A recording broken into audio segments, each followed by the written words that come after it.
श्री देवी शारदा, श्री देव गणेश, प्रभु श्री रामचंद्र, भगवान श्री गोपाल कृष्ण, श्री महारुद्र हनुमान, महर्षि श्री वेदव्यास, श्रीमद् आद्य शंकराचार्य, परम पूज्य श्री स्वामी स्वरूपानंद, सद्गुरु श्री ब्रह्मचैतन्य महाराज या सर्वांच्या प्रेरणेनं आणि तुम्हा सर्वांच्या आशीर्वादानं श्रीराम समर्थ श्रीराम. हा कर्मयोगाचा अध्याय आहे आणि कर्मयोग म्हणजे जगणं हे लक्षात ठेवा. आपण जगतो म्हणजे काही ना काहीतरी कर्म करतच असतो. झोपणे हे सुद्धा क्रियापद आहे, मौन पाळणे हे सुद्धा कर्म आहे. त्यामुळे जंतूसुद्धा कर्म केल्याशिवाय जगू शकत नाही. हे आपण आधी श्लोक वाचले त्याच्यात वाचलं.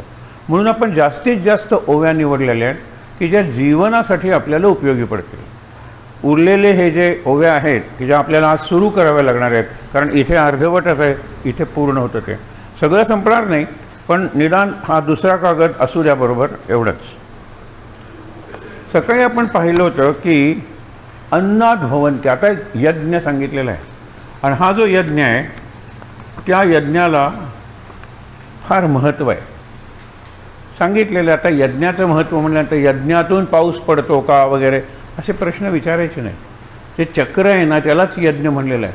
आपण बघतोय ना हे की यज्ञ म्हणजे तो असं करणारा परफॉर्मन्स वगैरे असा यज्ञ मर्यादित अर्थ नाही आहे. आता लक्षात ठेवा, अन्नाद भवन्ति भूतानि. अन्नापासून भूत म्हणजे आपण सगळेजण, सगळ्या जणांचं पोषण अन्नापासून होतं. अन्नात भवन्ति भूतानि, पर्जन्यात अन्न संभवा. अन्न कशामुळे तयार होतं? पर्जन्यामुळे, पावसामुळे. यज्ञात भवति पर्जन्यो. सकाळी तुम्हाला जो यज्ञ सांगितला की सूर्याच्या उष्णतेने पाण्याची वाफ, पाण्याच्या वाफेमुळे ढग, हा यज्ञच आहे, निसर्गात चालू असलेला यज्ञच आहे. म्हणून यज्ञात भवति पर्जन्यो, यज्ञ कर्म समुद्भवा. हे पुढे येणारच आहे सगळं. यज्ञ कर्माशिवाय शक्य नाही. तुम्ही काही न करता यज्ञ, म्हणून म्हणलं ना रक्तदान यज्ञ, रक्त द्यायला पाहिजे. श्रमदान यज्ञ, श्रम द्यायला पाहिजेत. साक्षरता यज्ञ म्हणलेलं आहे. म्हणून यज्ञ हे आपल्या देशाला, आपल्या जीवनाला व्यापणारी संकल्पना आहे आणि गीतेत यज्ञाचं सुंदर वर्णन केलेलं आहे. आता उरलेल्याच्यात आपण बघणारच आहोत. कर्म ब्रह्मोद्भवम विद्धि, ब्रह्म अक्षर समोद्भवम आणि तस्मात् सर्वगतम ब्रह्म नित्यम यज्ञे प्रतिष्ठितम. सर्वगतम ब्रह्म, ब्रह्म ब्रह्म तुम्ही जे म्हणता सगळीकडे पसरलेलं ते यज्ञात उपस्थित असतं. यज्ञ केल्यानंतर एका अर्थाने तुम्हाला ब्रह्माचा अनुभव यायला पाहिजे. ब्रह्माचं दर्शन वगैरे असं काही अर्थ नाही, ब्रह्माचा अनुभव यायला पाहिजे. आता ज्ञानेश्वर काय म्हणतात ते बघा. सर्व विश्वाते या अन्नची जीवन, अन्न संवर्धन प्राणियांचे. सगळ्या विश्वाला अन्न प्रकार प्रत्येकाचे बदलतात, पण अन्न प्रत्येकाला हवे. जीव आहे ना, जीवन जगलं पाहिजे ना, अन्न पाहिजे. पर्जन्यापासून अन्नाची उत्पत्ती, पर्जन्यापासून पावसापासून अन्न, अन्नाचे. यज्ञी हो संभूती पर्जन्याची, यज्ञातून पर्जन्य. महाराजांनी एके ठिकाणी सांगितलं आहे की पूर्वी यज्ञ केल्यानंतर पाऊस पडायचा. लोकांना ते खोटं वाटतं. त्यावेळेचे ते ऋषी, त्यांचं तेज तसं होतं. आणखीन एक पाऊल पुढे जाऊन म्हणूयात, त्यावेळेला जे तीळ, त्यावेळेला जे तूप अर्पण केलं जात होतं ते अत्यंत शुद्ध होतं, त्यामुळे पर्जन्य पडायचं. महाराजांनी पुढे त्याच प्रवचनात सांगितले गेल्या आठवड्यातल्या की हल्लीचे जे यज्ञ करणारे लोक आहेत, वारासुद्धा निर्माण करू शकत नाही. फुंकर मारले, प्रयत्न केले, वाराच निर्माण करू शकत नाही, तो पर्जन्य कसा आणणार आहे? ढग वाहून न्यायला नको. म्हणून ते खोटं म्हणण्यापेक्षा सध्या आपली परिस्थिती काय आहे हे महाराजांनी बघायला सांगितलं. म्हणून काय सांगितलं की जाण अविनाशी एक जेका परब्रह्म, तेथून या जन्म शब्द ब्रह्मा. इव्हन ब्रह्म हा सुद्धा शब्दच आहे.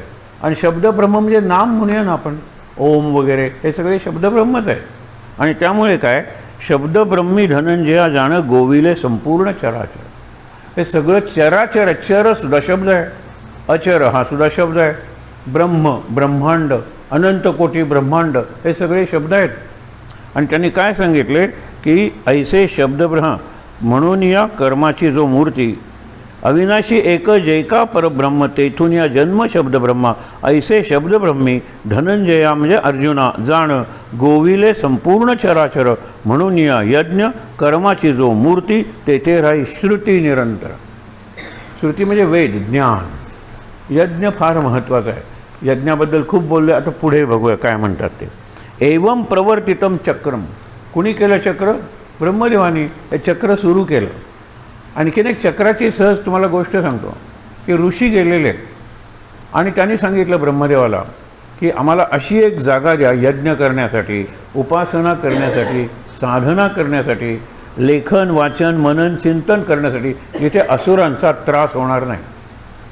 त्यावेळेला काही हरकत नाही. ब्रह्मदेवाने एक चक्र सोडलं आणि हे चक्र जिथे स्थिर होईल त्या स्थानात तुम्हाला असुरांचा त्रास होणार नाही. ते नैमिषारण्य. नेमी म्हणजे चाकाचा जो मधल्या, ज्याला हब म्हणतात हल्ली. हब असतो, स्पोक्स असतात आणि रिम असतो. एनी व्हीलला ह्या 3 गोष्टी असतात. मध्ये असतो त्याला हब म्हणतात, त्याला जोडलेले असतात आरे, आपण त्याला स्पोक्स म्हणतात. आणि बाकीची जी असते त्याला वेढणारी त्याला रिम म्हणतात. त्यामुळे काय आहे की ते तिथे पडलं आडवं त्याला चक्रतीर्थ म्हणतात. अजूनही तुम्ही नैमिषारण्यात गेलात तर ते चक्रतीर्थ आहे. तिथे व्यासांची गद्दी वगैरे बऱ्याच गोष्टी सांगितल्या जातात. तिथे खऱ्या अर्थाने ज्ञानाची निर्मिती झालेली आहे. म्हणून ते एक चक्र आहे. आता हे एक चक्र कसलं? अन्न वगैरेचं आता चक्र आपण बघितलं. एवं प्रवर्तितम चक्रम न अनुवर्तयति या अघायु इंद्रियारामो मोघम पार्थस जीवती. अघायु म्हणलेलं आहे. मग अशी सांगितलं ना की पाप खातो. अघ म्हणजे पाप आणि आयु म्हणजे आयुष्य. पाप खाऊन आयुष्यभर पाप. केव्हा यज्ञ केला नाहीत तर. बघा काय म्हणतात. संक्षेपेही ऐसी मूळ परंपरा. संक्षेपाने सांगितलेली आहे. सांगितली वीरा यज्ञाची या समूळ उचित स्वधर्म यज्ञाते आचरेना येथे उन्मत्त जो. उन्मत्त जो आहे तो यज्ञ करत नाही. म्हणजे उन्मत्त अशा अर्थाने की सगळं जे चांगलं चाललेलं आहे त्याला माझा विरोध आहे. संत सांगतात त्याला माझा विरोध. चांगल्या ग्रंथात सांगितले त्याला माझा विरोध. चांगल्या परंपरा आहेत त्याला माझा विरोध. उन्मत्त म्हणलेलं आहे त्या लोकांना. म्हणून उन्मत्त जो समूळ उचित स्वधर्म यज्ञाते. अत्यंत उचित. समूळ म्हणजे मुळापासून संपूर्ण यज्ञ आहे ना तो योग्य आहे. यज्ञातून कधीही कुणाचंही अकल्याण झालेलं नाही आहे. आता आपण म्हणायचं म्हणलं तर परवा आपण उल्लेख केला होता की द्रुपदांनी एक यज्ञ करायला सांगितला की ज्यातून मला असा पुत्र पाहिजे की जो द्रोणाचार्यांची हत्या करेल. ते यज आणि याज भाऊ होते. तो मोठ्या भावांनी सांगितलं की तू माझी सेवा केली आहेस पण असा यज्ञ मी नाही करू शकणार ज्यातून हिंसा करणारा आणि त्यातून ज्ञानी माणसाची पराक्रमी माणसाची हिंसा करणारा पुत्र तुला हवा आहे. नाही, माझा धाकटा भाऊ करेल. त्यावेळेला द्रुपदांनी त्याला विचारलं की तू करत नाहीस पण धाकटा भाऊ करेल हे तू कसं सांगू शकतोस. मग त्यांनी लहानपणचा प्रसंग सांगितला जो आपण बघितला होता मागे. आम्ही एकदा पोहायला गेलो होतो दोघंजण. लहान होतो, खूप पोहलो, भूक लागली, घर दूर होतं. मी आधी निघालो, वाटेत एक फळ पडलेलं दिसलं. हे सिम्बॉलिक आहे फळ. मला भूक लागली. मूल म्हटल्यानंतर मला ते एकदम खावंसं वाटलं. मी चौकशी केली, इकडे तिकडे बघितलं तर ते फळ ज्या आजूबाजूला वृक्षच नव्हता.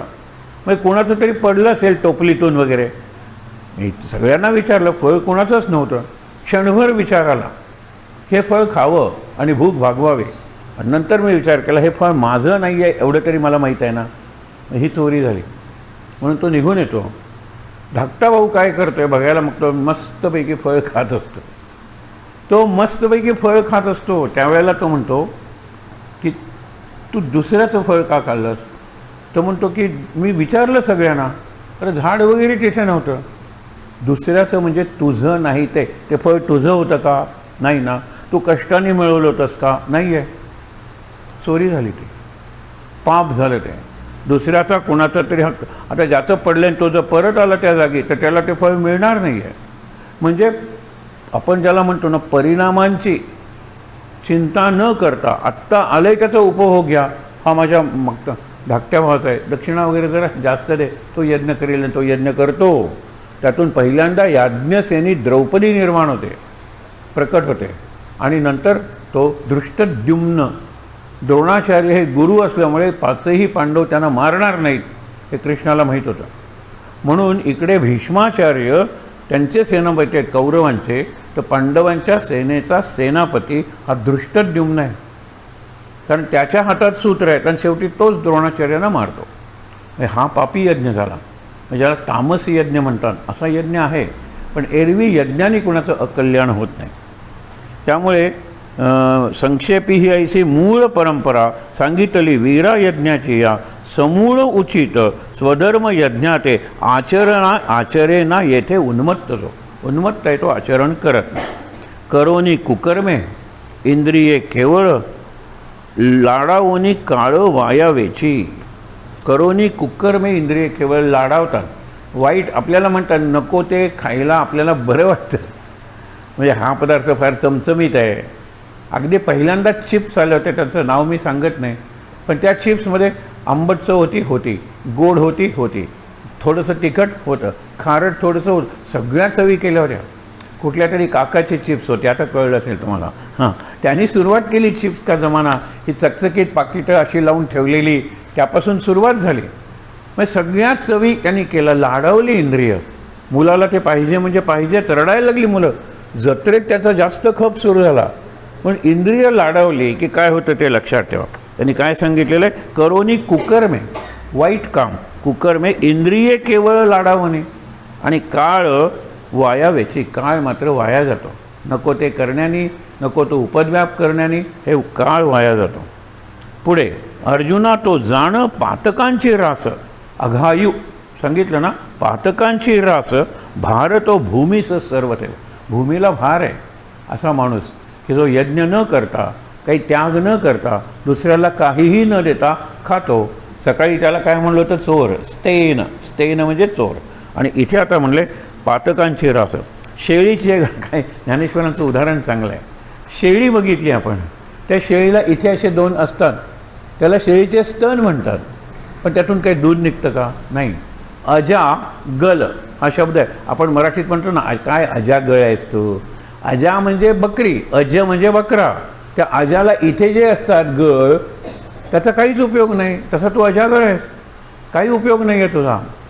त्याला अजागल ते उदाहरण दिलेलं आहे, लक्षात घ्या. की शेळीचे गळा स्तन जैसे वाया तैसे धनंजया जिणे त्याचे. अजागळासारखं जगतो, त्यातून काही उपयोग नाही आहे त्याला. म्हणून स्वधर्म सोडू नये देख भजावा हा एकच सर्व व्हावे. स्वधर्म म्हणजे स्वकर्तव्य, आणि ते कर्तव्य वर्णाश्रमापर ब्रह्मचाराचं हे कर्तव्य आहे. वानप्रस्थाश्रमाचं मी सकाळी तुम्हाला सांगत होतो की वनात जायचं, पण अशा ठिकाणी मी जातो आहे हे सांगायचं. म्हणजे घरात जर काही अडचण निर्माण झाली, आणीबाणी क्रायसिस निर्माण झाली, तर मी इथे असेन. हल्ली मोबाईल नंबर देऊन जायचं. म्हणजे काही झालं तर भांडायला लागले मुलं, मग बाबा तुम्ही आणि तुम्हीच काय तो निवाडा करा, नाही तर आम्हाला कोर्टात जायला पाहिजे. तर बाबांचा मोबाईल आहे. म्हणजे वानप्रस्थाश्रम म्हणजे वनात अशा पद्धतीने जायचं की गरज पडली तर परत यावं लागेल. पहिल्यांदा मी ब्रह्मचारी होतो, नंतर गृहस्थाश्रम, मला मुलं झाली, मुलं मोठी झाली, सेटल झाली, स्थिरावली. आता आणखीन कशाला वाट बघायची, आता वनात जायला पाहिजे. आपण मागे गमतीनं म्हणलं होतं की 100 वर्षाचं आयुष्य म्हणलं तर 50 वर्षानंतर उतारण सुरू होते. आणि म्हणून 50वा वाढदिवस साजरा केल्यानंतरचं जे वर्ष आहे त्याला 51 म्हणतात. त्यावेळेला एका वनात जा की आपण बघितलं होतं ना, हे 51 एका वनात जात नाही. 52 नावं बा माणसा वनात जात नाही. आणि मग जीवन त्याचा नाद सोडतं. 53 आणि 54 2 वर्ष जीवन सांगते करायचा आहे तेवढा संसार कर. मग जीवनालाच लाज वाटते. 55 नेसून वनात जा रे 55, हो ना, जात नाही. 56 जीवन तुमच्याकडे बघत नाही. आता 57 सत्ता सगळी सोड, मुलांकडे सुनांकडे सगळ्या दे, किल्ल्या वगैरे सगळं, आणि वनात जा. हा जात नाही. 58 आपण म्हणलं ना, हा पठ्ठा वनात काही जात नाही. मग जीवन म्हणतात तर तुला करायचं ते कर. मग 59-60 पुढे आयुष्यात वन येत नाही कधी. हे महत्त्वाचं आहे. वानप्रस्थाश्रमाचा हा अर्थ आहे. माझं एक डोळा संसाराकडे, एक समजा आवश्यकता पडली, आणि संन्यासाश्रम म्हणजे आता मी कुठे जाईन कोणालाही माहीत नाही, मी परत न येण्यासाठी जातो आहे, हे आपला शेवटचं व्यवहार आहे. काही विचारायचं आहे कोणाला, काही मागायचे नाही, आणि मग तो चतुर्थ आश्रम, ज्याला संन्यासाश्रम म्हणतात. ही आश्रम व्यवस्था आहे. प्रत्येक आश्रम व्यवस्थेची कर्तव्य आहेत. वर्णाश्रम व्यवस्था म्हणजे प्रत्येक वर्ण आणि आश्रम, म्हणजे आपण ब्राह्मण, क्षत्रिय, वैश्य, शूद्र. मी तुम्हाला सांगितलं होतं ना, 50-60 वर्षापूर्वी एक कादंबरी लिहिली गेली, ब्रेव्ह न्यू वर्ल्ड, आणि त्याच्यात आल्डस एक्सप्लेनी समाजाचे 4 भाग केले होते, अल्फा, बीटा, डेल्टा आणि gamma. Gamma and delta, ABCD 4 वर्ग केले होते. ए हा लीडर्सचा वर्ग आहे, ह्या सगळ्या टेस्ट ट्यूब बेबीज आहेत. कारण ब्रेव्ह न्यू वर्ल्ड, आता याला निर्माण करताना आता हा लीडर होणार आहे ना, तर त्याच्यात आपण जास्त ॲड्रिनालिन घालूया, जास्त सिक्रेशन्स, म्हणजे त्याला बुद्धिमान बनवूया. हा नेतृत्व करणार आहे, हा पॉलिसी डिसिजन्स ठरवणार आहे, राष्ट्राचं धोरण सगळ्या क्षेत्रात, तर त्याला अल्फा म्हणला. बीटा हा क्षत्रिय आहे, म्हणजे त्याला असे काही हॉर्मोन्स वगैरे दिले ते म्हणतात ना, जिममध्ये जाणं मसल्स वगैरे तयार करतात, हा क्षत्रिय आहे, त्यांनी दुसऱ्याचं रक्षण करायचं आहे, म्हणून त्याला सामर्थ्यवान बनवतात. आता हा जो तिसरा जो आहे, इतका अभ्यास केलेला, तर त्यावेळेला एवढा अभ्यास नव्हता की मला हा बुद्धिमान अशा पद्धतीने पाहिजे की जो काहीतरी निर्माण करेल, ज्याचं काही वितरण करेल, नफा तोटा, फायदा तोटा करून आपला व्यवसाय वाढवेल. ही बुद्धी, याला ॲक्युमेन म्हणतात, स्किल, हे कौशल्य ज्याच्याकडे आहे, ती द्रव्य घालतात आणि C वर्ग तयार करतात. आणि या वर्गाला ॲम्बिशन नसली पाहिजे, या वर्गाला बल नसलं पाहिजे, या वर्गाकडे पैसा नसला पाहिजे, या वर्गाने सतत सेवा केली पाहिजे. असे 4 गट त्यांनी निर्माण केले, आणि या गटांची रचनाच अशी आहे की एकमेकाशी ते स्पर्धा करणार नाहीत. मी श्रेष्ठ, तू कनिष्ठ म्हणणार नाहीत, कारण मी ह्याच्यासाठीच तयार झालेलो आहे. शूद्रही म्हणणार मी ह्याच्यासाठीच तयार झालेलो आहे, की त्याचं फिक्शन होतं. दुसऱ्या महायुद्धानंतर सगळ्या जगाच्या समाजाची जी परिस्थिती झाली, त्यांनी ज्या पुस्तकात वर्णन केलेलं आहे, बरंचसं त्याच्यासारखं व्हायला लागलं. म्हणून त्यांनी पुस्तकाचं नाव दिलं the brave new world revisited. मी परत त्याला भेट दिली. मी सांगितलेलं सगळं होतं. 1984 नावाची कादंबरी आली जॉर्ज ऑरवेलची, त्याच्यात त्यांनी जी रचना केली होती तशी आपल्याला जीवनपद्धती आढळते. सध्या झोपडपट्टीतलं जीवन, शहरातलं जीवन बकाल झालेलं आहे. ती ट्रॅफिक आणि ते वाहन असून आपल्याला नकोसं वाटतं. एक आम्हाला होता आमचा पेरेंट, म्हटलं माझ्याकडे 7 गाड्या आहेत, एक रविवार म्हणजे रविवारपासून शनिवारपर्यंत, आणि नंतर एकदा माझ्याकडे आले स्कूटरवरून. म्हटलं काय गाड्या एकदम सगळ्या बंद पडल्या? नाही म्हटलं, पार्किंगला जागा नाही आहे. शहरात त्यांचा सराफीचा व्यवसाय, ज्युवेलर होते ते, पार्किंगला जागा नाही, पण 7 गाड्या असून नेऊ शकत नाही, 2 व्हीलरवर आलेले होते. असं सगळं जीवन होणार आहे. त्यांनी सांगितलं मांजरं एवढे मोठे उंदीर होतील, आणि ते उंदीर कदाचित मांजरं घाबरतील त्या उंदराला, अर्थात त्यावेळेला मांजरही कुत्रे एवढी होतील, खाऊन पिऊन. असे सगळं वर्णन केलं. त्याला ॲनिमल फार्म नाव दिलेलं आहे, ॲनिमल फार्म. मुद्दा काय आहे की त्या लोकांनी जे पुढे काय होईल सांगितलं होतं, त्याप्रमाणे गोष्टी घडायला लागल्या. आता तर घडतातच आहे. ह्याच्यात लेटेस्ट चांगलं पुस्तक म्हणजे द फ्युचर शॉक. 1970 साली त्यांनी सांगितलं होतं, मी या पुस्तकात जे लिहिलेलं आहे फ्युचर शॉक आहे तो. आत्ता तुम्ही सिद्ध व्हा, तयारी करा, नाहीतर तुमची फॅमिली अशी असणार आहे, तुमचं स्कूल असं असणार आहे, तुमची इकॉनॉमी अशी असणार आहे, तुमचं हे असं सगळ्याचा विचार केला. अल्विन टॉफलर म्हणून त्याची मोठी टीम होती, 300 जणांची. निरनिराळ्या जगातल्या देशात गेले, त्यांनी डेटा गोळा केला, डेटा प्रोसेस केला, आणि त्याच्यावर हे फिक्शन नाही आहे, याला म्हणतात फ्युचरॉलॉजी, ॲस्ट्रॉलॉजी नाही आहे. कारण मला बेस आहे सायन्सचा, याप्रमाणे घटना घडतील, याप्रमाणे घटना घडतील, आणि त्याप्रमाणे बऱ्याच घटना घडल्या. पण काही घटना घडल्याही नाही, कारण हे कम्प्युटर, हे नॅनो टेक्नॉलॉजी किंवा AI कल्पना नव्हती त्यावेळेला. आता सगळेच जग बदलायला लागलेलं आहे. पण त्यांनी 70 साली लिहिलेलं बरंचसं आपण उपभोगतो आहे. त्यांनी सांगितलं fractured family, family will be fractured. आणि त्यातल्या त्यात भारतातली फॅमिली जरा सॉलिड होती. त्याच्यानंतर त्यातल्या त्यात कोकणातल्या फॅमिलीज, गोव्यातली फॅमिली. मी बघतोय ना, मी गेली 57 वर्ष, आता 58 वर्ष गोव्यात आहे. सगळ्या फॅमिली माझ्या डोळ्यासमोरून आलेल्या, कसा चेंज झालेला आहे फॅमिलीमध्ये. तुम्हाला एक मी गमतीदार उदाहरण दिलं होतं. हे चेंजेस लक्षात ठेवा. म्हणून अशा बदलत्या जगात माझं कर्म मी कसं केलं पाहिजे, कर्मयोगी कसं झालं पाहिजे. नुसतं कर्म कर्म करत जातो तो कर्मवीर असतो, असं ठरलंय त्याप्रमाणे कर्म, त्याला कर्मठ म्हणतो आपण. कर्मठ नको, कर्मवीर नको, कर्मयोगी बनूया. ते आता पुढे गीतेचा जो विषय आहे तो कर्मयोगी बनूया. असक्त कर्म, सुंदर श्लोक आहेत ते, आणि त्याच्यावरच्या ओव्याही फार चांगल्या आहेत. मी तुम्हाला सांगत होतो 3 पिढ्या आहेत, नातू आहेत, त्याचे वडील आहेत आणि त्याचे आजोबा आहेत. मी दरवर्षी त्यांच्याकडे जायचो. नातू धावत येतो आणि मला म्हणतो, काका 3 गणपती पुढच्या वर्षीपासून. त्याला खूप आनंद आहे, कारण 2 मुलं आहेत, एक चेन्नईला आहे, एक हैदराबादला आहे. आणि मुलांच्या परीक्षा जुलैमध्ये, ज्यावेळेला गणपती येतो ऑगस्ट सप्टेंबर, त्यावेळेला परीक्षा आहेत. आणि कसं सगळं त्यांना शिक्षण वगैरे. गोव्यात 7 दिवस सुट्टी असते, महाराष्ट्रात सुद्धा 1 दिवस, आणि अनंत चतुर्दशीला 7 दिवसाची गणपतीची सुट्टी महाराष्ट्रातही नाही आहे, कुठेच नाही. लहानपणी ठीक होतं. मग आता काय करूया? तो मोठा मुलगा म्हणतो मी चेन्नईला गणपती स्थापन करीन. हा म्हणतो, हे सगळे ते पोर ऐकत असतं. आणि इकडे ह्याच्या त्यावेळेला वडिलांना मी विचारलं, हा 3 गणपती म्हणतो, काय करायचं? कॉम्प्रोमाइज तर करायला पाहिजे ना. वा म्हणलं. त्यावेळेला आजोबांना विचारल्यानंतर सुस्कारा सोडत ते म्हणले, आता गणपतीसुद्धा 3 झाले हो. बघा, गणपतीसुद्धा 3 झाले. आत्तापर्यंत 3 कुटुंब झाली होती, गणपतीसुद्धा 3 झाले. तो म्हणतो प्रॅक्टिकल आहे, we have to be practical वगैरे. आणि मुलाला 3 गणपती झाल्याचा आनंद आहे, जणू त्याला 3 प्रसाद मिळणार आहेत, एक हैदराबादला, एक चेन्नईला आणि एक गोव्यात. मुद्दा बघा, पण हा चेंज आहे. Fractured family, education in future tense. त्यांनी सांगितलेलं एज्युकेशन हे फॅक्टरीसारखं होणार आहे, आणि झालं आहे सध्या. तिथे roll number will matter, not name. हल्ली अटेंडन्स जे घेतात, रोल नंबर 1, रोल नंबर 2, 3, 4, अरे त्यांना नावं नाही आहेत का? असा अटेंडन्स कुठे घेतला जातो? तुरुंगात. असा अटेंडन्स कुठे घेतो? फॅक्टरीमध्ये. आणि school in future tense will be like this. मला इतकं पटतं, माझं आवडतं पुस्तक होतं ते. पुस्तक एवढं महत्त्वाचं वाटलं की सगळ्या देशातल्या मुख्याने आपल्या त्यावेळेला महिला पंतप्रधान होता, कमिटी नेमली, हे पुस्तक अभ्यास करा आणि ते आपल्या देशात टाळायचं असेल तर काय करता येईल. पण कमिटीचे रिपोर्ट्स कधीच सबमिट केले जात नाहीत आणि जनतेपर्यंत येत नाही. काय झालं? पण चीन, रशियामध्ये सुद्धा या पुस्तकाचा अभ्यास झाला होता, कारण हा भविष्याचा वेध होता आणि बेस्ड ऑन सायन्स. त्यावेळेला कम्प्युटर्स होते, निरनिराळ्या प्रकारचे कॅल्क्युलेटर्स होते, डेटा होता, भरपूर माहिती मिळवली होती आणि अत्यंत वाचनीय पुस्तक आहे. भविष्यकालीन धक्का हे मराठीत त्याचं भाषांतर आहे. मराठीत तरी वाचा, भविष्यकालीन धक्का.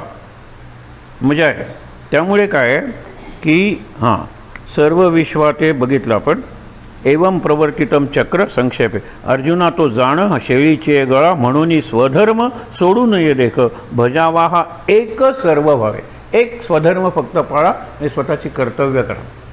वर्णाप्रमाणे कर्तव्य बदलतात आणि ही कर्तव्य गीतेत पुढे सांगितलेले आहेत. ब्राह्मणाचं काम काय?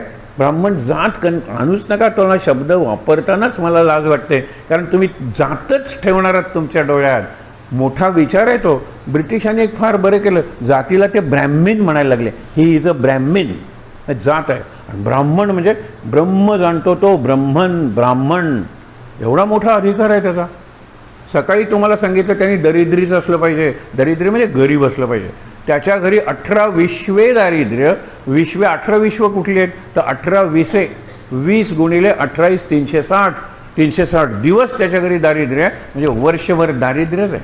आणि म्हणून तो तेजस्वी असतो त्या मदांध धनानंदाला, की जो त्या मगराच्या सिंहासनावर बसलेला आहे. तो गाठ सोडतो शेंडीची, मोकळे केस त्याला दाखवतो. ज्या वेळेला तुला सिंहासनावरून उतरवून मी किंग मेकर होईन, मी केलेला राजा सिंहासनावर बसेल आणि या मगरच्या रस्त्यावरून तुला फरफटत नेतील, लोक थुंकतील तुझ्या. आणि तसंच झालं ना. हे तेज होतं. आणि मला गमवण्यासारखं काहीच नाही आहे. जीव सोडून तो केव्हा तरी जाणारच आहे. तो आत्ता आहे. हा चाणक्य आहे, हा शिक्षक आहे. आणि मग त्यांनी शेवटी गाठ मारली त्या धनानंदाला. केल्यानंतर चंद्रगुप्ताला बसवलं ना सिंहासनावर. हे तेज, हे ब्राह्मणाचं वैशिष्ट्य आहे, लाचारी नाही. आज काय सगळंच विचित्र झालेलं आहे. तुम्ही बघा ना आजूबाजूला. क्षत्रियाचं काय? दुसऱ्यावर जर एखादा बाण आला तर स्वतःची छाती जो मध्ये करतो तो क्षत्रिय. क्षतात त्रायते इति क्षत्रिया. क्षत म्हणजे जखम. दुसऱ्याला जखम होऊ नये म्हणून स्वतः जखमी होतो तो क्षत्रिय आहे. मग त्यांनी काय केलं पाहिजे? काही सामर्थ्य मिळवलं पाहिजे, दुसऱ्याच्या रक्षणासाठी वापरलं पाहिजे. वैश्य इमॅजिनेटिव्ह आहे. निरनिराळ्या वस्तू तयार करणार. वस्तू आता हल्ली रॅपिंग वगैरे आपण म्हणतो ना, स्कीम्स तयार करणार किंवा वितरण करणार लोकांच्या पर्यंत वस्तू. आज का काल सकाळी, आजच सकाळी पहाटे 4 वाजता मी आणि त्या घरातली आणखीन एक व्यक्ती, आम्ही दोघांनी ज्याला आपण म्हणतो ना झेन टी केलं. म्हणलं आत्ता चहा तुम्हाला करून दिला, त्यावेळेला 4:05 झाले होते. म्हटलं घेऊया की चहा, कधी घेतला नाही, आज घेऊया. आता हा चहा करण्यासाठी माझ्यापर्यंत चहा केला. मी कुणाकुणाचे आभार मानू? पहिले तुझे, तू कुणाचे आभार मानायचे आहेस? म्हटली माझ्या मिस्टरांचे. हां, त्यांनी वस्तू आणल्या, बरोबर आहे. आणखीन तो चहाची पावडर प्रवास कुठून सुरू झाला? आसाममधून. मग आसाममधल्या कुठल्या बाईने ते चहाची ते मागे टोपली असते, पुढे मूल बांधलेलं असतं, असं करून टाकली? वाळवली कुणी? त्या फॅक्टरीत त्याचा निर्णय, कधी डस्ट असते, टी डस्ट, कधी हे असतात, पानं असतात, कधी मिक्सचर असतं, हे कुठे तयार केलं? माझ्यापर्यंत चहाची पावडर येईतोपर्यंत किती जणांचे हात त्याला लागले. अगदी माझ्या मॉलमध्ये असू दे, सुपर स्टोअरमध्ये असू दे, तिथपर्यंत ते आलं ना. मी आणलं ते, हे लक्षात घ्या. पुढे काय आहे? दूध. दूध कुठल्या गाईचं? त्या गाईने कुठलं गवत खाल्लं? मग ते दूध कुणी काढलं? मग ते कुठल्या ह्याच्यात गेलं? मग प्लास्टिकची पिशवी, एक कशी प्लास्टिक पिशवी, कुठल्या कणांपासून ती बनवली गेली, कुठल्या फॅक्टरीत बनवली गेली? तुम्ही बघा, अंत नाही आहे, आला अंत. आणि नंतर त्याला म्हणलं तुम्हाला कदाचित कळणार नाही, हा जो गॅस आहे ना, तो लाखो वर्षापूर्वी जे जनावरं मेली डायनासॉरसारखी, त्याच्यावर माती साठत गेली आणि त्या प्रेशरने त्याच्या हाडांचं तेल निघालं. ते तेल आपण पेट्रोल डिझेल म्हणून वापरतो. ते टिकणार नाही आहे, कारण डायनासॉर मेले ते मेले. ते जे लिमिटेड सप्लाय आहे, त्याला फॉसिल फ्युएल का म्हणतात कळलं असेल. फॉसिल म्हणजे हाडांचे सांगाडे, त्यातून निघालेलं तेल आहे. मग आत्ता सकाळी तुझ्या गॅसवर मला चहा करून दिला, तो गॅस कुठल्या डायनासॉरचा असेल? म्हणजे संपूर्ण हे यज्ञ आहे एका प्रकारचा. शुक्रिया नावाचं पुस्तक आहे, त्या मराठी भाषांतर. I am grateful, gratitude. किती जणांचं मला ग्रॅटिट्यूड म्हणलं पाहिजे. आणि नंतर मी झोपलो थोडा वेळ, त्यावेळेला मला आणखीन फॅक्टर्स दिसले. अरे हे अनंत आहे. म्हणून म्हणतो ना, अनंत हस्ते कमला कराने, देता किती घेशील दो कराने. इतक्या हातांनी लोक मला देत आहे. माझे 2 हात काही नाही, दुबळी माझी झोळी. कृतज्ञ नको का? म्हणून झेन टी करताना याचा विचार करत पहिला, बरं चहा कुठून कुठून आला आहे विचार करा. पहिला सेप, नंतर साखर कुठून कुठून आली, कशी आली, दुसरा सेप, त्याच्यानंतर दूध कुठून आलं आहे, तिसरा हा गॅस कुठून आला आहे, तिसरा. तर बघा ना तुम्ही, ही सगळी साखळी आहे ना, त्या साखळीचे आभार मानल्याशिवाय चहा घेणं हे इट इज ॲक्ट ऑफ इनग्रॅटिट्यूड. हे कृतज्ञतेचं प्रतीक आहे. मग सकाळी का नको करायला? छान तुम्हाला सांगतो, अर्धा तास तुम्ही चहा प्या, सिप बाय सिप. प्रत्येक वेळा सांगा I thank you, God bless them. ती जी बाई आहे जिने चहाची पानं तोडली मळ्यातली, तिचं कल्याण कर. असेल नसेल मला माहीत नाही, मी कधी बघणारही नाही केला, पण तिने काढलेला चहा माझ्यापर्यंत पोचलेला आहे. मधली सगळी साखळी मला माहीत नाही आहे. कुठल्या हाताने ती पोती आणली साखरेची, कुठल्या हाताने ते बॉक्सेस उचलल्या चहाच्या, विचार करा ना तुम्ही. मला काही माहीत नाही आहे. त्यांच्यासाठी प्रार्थना करूया आणि त्यांच्याशी ग्रेटफुल राहूया. मग आपल्याशी इतर लोक ग्रेटफुल राहतील. कारण ज्यावेळेला एखादा शिक्षक चॉकने लिहितो बोर्डवर, बोर्ड कुठल्या लाकडाचा, त्याला रंग कुठला दिलेला आहे, चॉक कुठल्या डस्टपासून बनलेली आहे, त्याच्यानंतर शिक्षकाच्या हातात पुस्तक आहे, तो कागद, त्याच्यावरचं प्रिंटिंग, त्याच्यातली मॅटर त्या लेखकांनी लिहिलेली आहे, लेखकांनी कुठून तरी वाचलेली आहे. किती परंपरा मागे जाणाऱ्या व्यासांपर्यंत मागे जाईल. ते त्यांनी ज्ञान निर्माण केलं आणि तिथपासून आत्तापर्यंत माझ्या हातात फक्त चॉक आणि लिहितो. इतकी सोपी गोष्ट नाही आहे. सगळ्यात महत्त्वाचं म्हणजे मी त्यांना सांगितलं की तुम्ही मला चहा करून दिलात, चहा करून देण्या इतक्या तुम्ही मोठ्या झालेल्या आहात. तुमचे आई वडील तुम्हाला जन्म देण्या इतके मोठे करण्याची जबाबदारी कोणी उचलली? तुमच्या आई वडिलांना मी धन्यवाद नको द्यायला, कारण इतकी चांगली मुलगी तयार केली त्यांनी की मला सकाळी चहा करून देते आनंदानं. मग तुमच्या आईवडिलांना निर्माण करायला त्यांचे आईवडील नकोत का सांगा बरं? पहिल्या माणसापर्यंत ही साखळी जाते. Just thank you for a nice T उपयोग नाही आहे. ग्रॅटिट्यूड. आणि हा खरा यज्ञाचा, कारण ही यज्ञभावना आहे. अरे हे माझं नाही आहे रे, इतक्या लोकांनी आणलेलं आहे. कृष्ण एवढं सगळं गीतेत सांगतो आणि म्हणतो हे माझं ज्ञान नाही आहे, मी हे ऐकत आलेलो आहे. पुढच्या अध्यायातच आहे, मी ऐकत आलेलो आहे परंपरेनं आणि ते मी तुला सांगतो आहे. अर्जुन, मग अर्जुनाचा प्रश्नोत्तरी आहे. मग त्याच्यातच आपण यदा यदा ही धर्मस्य वगैरे पुढच्या ह्याच्यात संभवामी युगे युगे, प्रत्येक युगात माझा जन्म असतो, माझा अवतार असतो. आता लक्षात घ्या, आता तुम्हाला कळेल हे चांगलं. म्हणून अर्जुना तो जाण पातकांची रास भारतो भूमीचं सर्वथैव, शेळीची ये गळा स्तन जैसे वाया म्हणजे व्यर्थ, तैसे धनंजय जिणे त्याचे. एक प्रकारची शिवी दिलेली आहे. अजागळ, काय उपयोग आहे त्या अजागळाचा? काही उपयोग नाही. तसं त्याचं जीवन आहे म्हणतात जिणे. म्हणून स्वधर्म सोडू नये देक, भजावा हा एक सर्व व्हावे, देहासवे आला. आता पुढचा विषय, देहासवे आला कर्तव्याचा ओघ. ओघ म्हणजे प्रवाह. आत्ता तुम्हाला मी सांगितलं ना, कुठपासून माझ्या स्वयंपाकघरात गॅसच्या सिलेंडरमध्ये गॅस आलेला आहे. अरे ते स्टील कुठे तयार झालं, कुठल्या खाणीतून आणलं गेलं, तो सिलेंडर कोणी तयार केला, आणि त्या सिलेंडरचा रेग्युलेटर कोणी तयार केला, आणि ते पाईप कोणी तयार केली, आणि आत्ता सांगितलं तो डायनॉसर्स, ते गॅस. ते केवढी परंपरा आहे ही. चहा घेताना जर तुम्ही याचा विचार केलात तर दिवसाची सुरुवात चहामुळे जशी चांगली होईल त्याच्यापेक्षा जास्त ॲटिट्यूड ऑफ ग्रॅटिट्यूडमध्ये होणार आहे. ही जी कृतज्ञतेची वृत्ती आहे, I am grateful to everyone for everything, हे जमलं पाहिजे. म्हणून आता देहासवे आला कर्तव्याचा ओघ, का गा मग त्याग स्वकर्माचा. प्रत्येक देहाला कर्तव्य आहे, मांजराला कर्तव्य आहे, उंदराला कर्तव्य आहे. मी तुम्हाला अगदी उदाहरण दिलेलं होतं मागे, तो कोरोना नावाचा व्हायरस आहे ना, त्यालाही कर्तव्य होतं. कर्तव्य म्हणजे तो सगळ्यांना ताप दे. असुर नाही का, असुरांचा संहार करायला कोण आला? देव आला, देवाचा अवतार झाला. मग आपल्याला व्हॅक्सिन वगैरे देणारे जे सायंटिस्ट आहेत ते देवाचे अवतार का नाही आहे? आपण कल्पनाच करत नाही त्या लोकांची. तो जो आहे पारशी आहे तो, रात्रंदिवस. आणि तुम्ही व्हॅक्सिन वॉर जर बघितली, कोणी घरी जाणार नाही हे व्हॅक्सिन यशस्वी झाल्याशिवाय. पण व्हॅक्सिन द्यायचं कुणावर? माकडं तर पकडायची नाहीत, माकडं तर मारायची नाहीत, माकडांवर प्रयोग करायचे नाहीत. मग काय करायचं? सगळेजण फक्त प्रार्थना करत बसतात. माकडांवर प्रयोग केला पाहिजे, कारण व्हॅक्सिन आहे ते जर उलटं पडलं तर हजारो माणसं मरतील. इतक्यात कुणीतरी बातमी दिली 22 माकडं मिळालेली आहेत. बघा, आनंदाचं वातावरण तिथे. व्हॅक्सिन वॉर, हे वॉर कुणाबद्दल आहे? अगेन्स्ट कोरोना जसं आहे ना, तसं अगेन्स्ट सरकारचे कितीतरी लोक, इतर राष्ट्र, त्यांच्याबद्दल सुद्धा हे व्हॅक्सिन वॉर आहे. बघा तुम्ही, देहासवे आला कर्तव्याचा ओघ, कागा मग त्याग स्वकर्माचा, त्या लाहोनिया देह प्राप्त कर्मी खंती, जे का बाळ किती अज्ञानी ते. देह लाभलाय आणि कर्म करायचं नाही, याला काय अर्थ आहे सांगा बरं? कर्म करायलाच पाहिजे. जगण्यासाठी तो अमिबा म्हणून आहे, त्या अमिबाला सुद्धा अन्न असतं. अमिबाला पाय नाही आहेत, सिडोपॉड असा हालचाल करत तो जातो.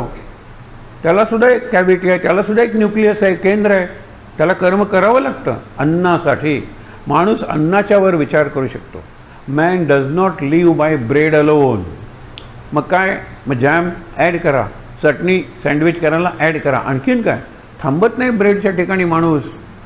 ब्रेडच्या पुढे केक करेल, केकच्या पुढे आणखी निराळ्या पेस्ट्रीज तयार करेल, त्यातून निरनिळ्या मिठाया तयार करेल. तुम्हाला सांगतो, माणूस हा रजोगुणी आहे. प्रयोग करतो, निरनिळ्या प्रकारची व्यंजनं म्हणजे पदार्थ तयार करतो. रेसिपीचं तर पुस्तक येतच असतं.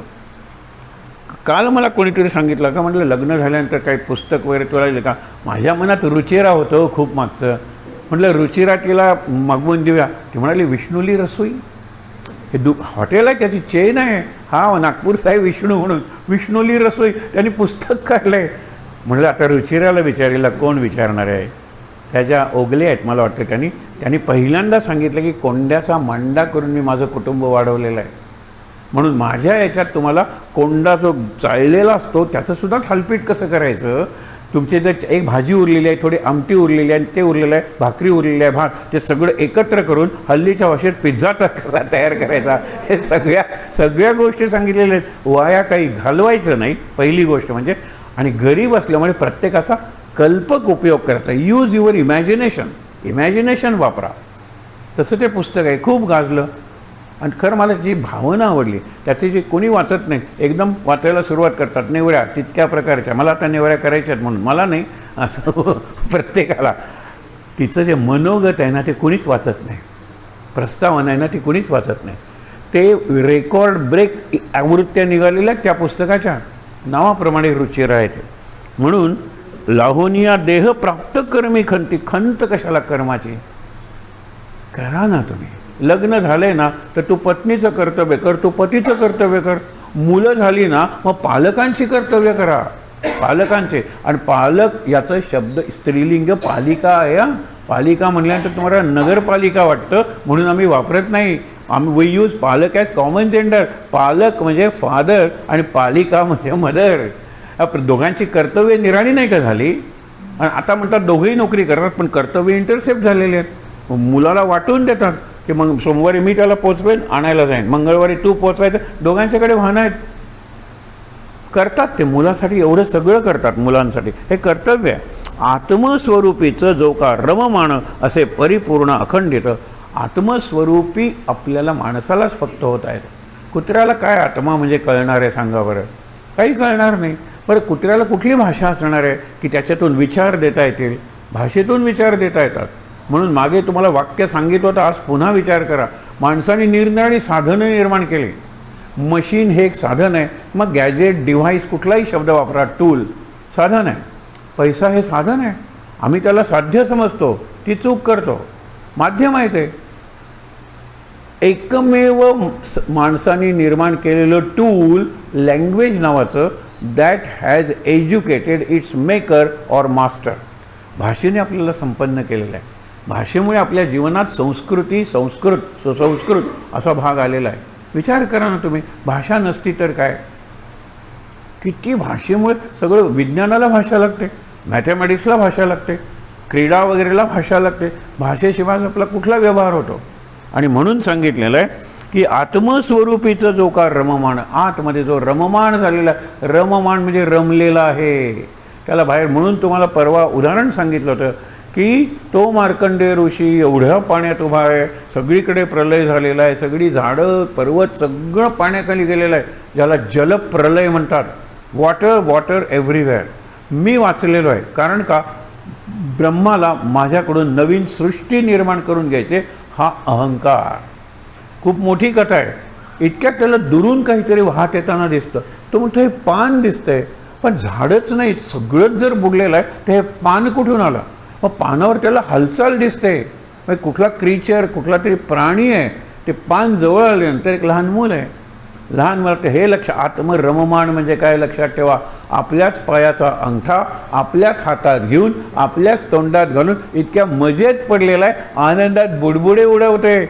मला खेळण्यासाठी दुसऱ्या पार्टनरची गरज नाही, हु इज आउटसाईड.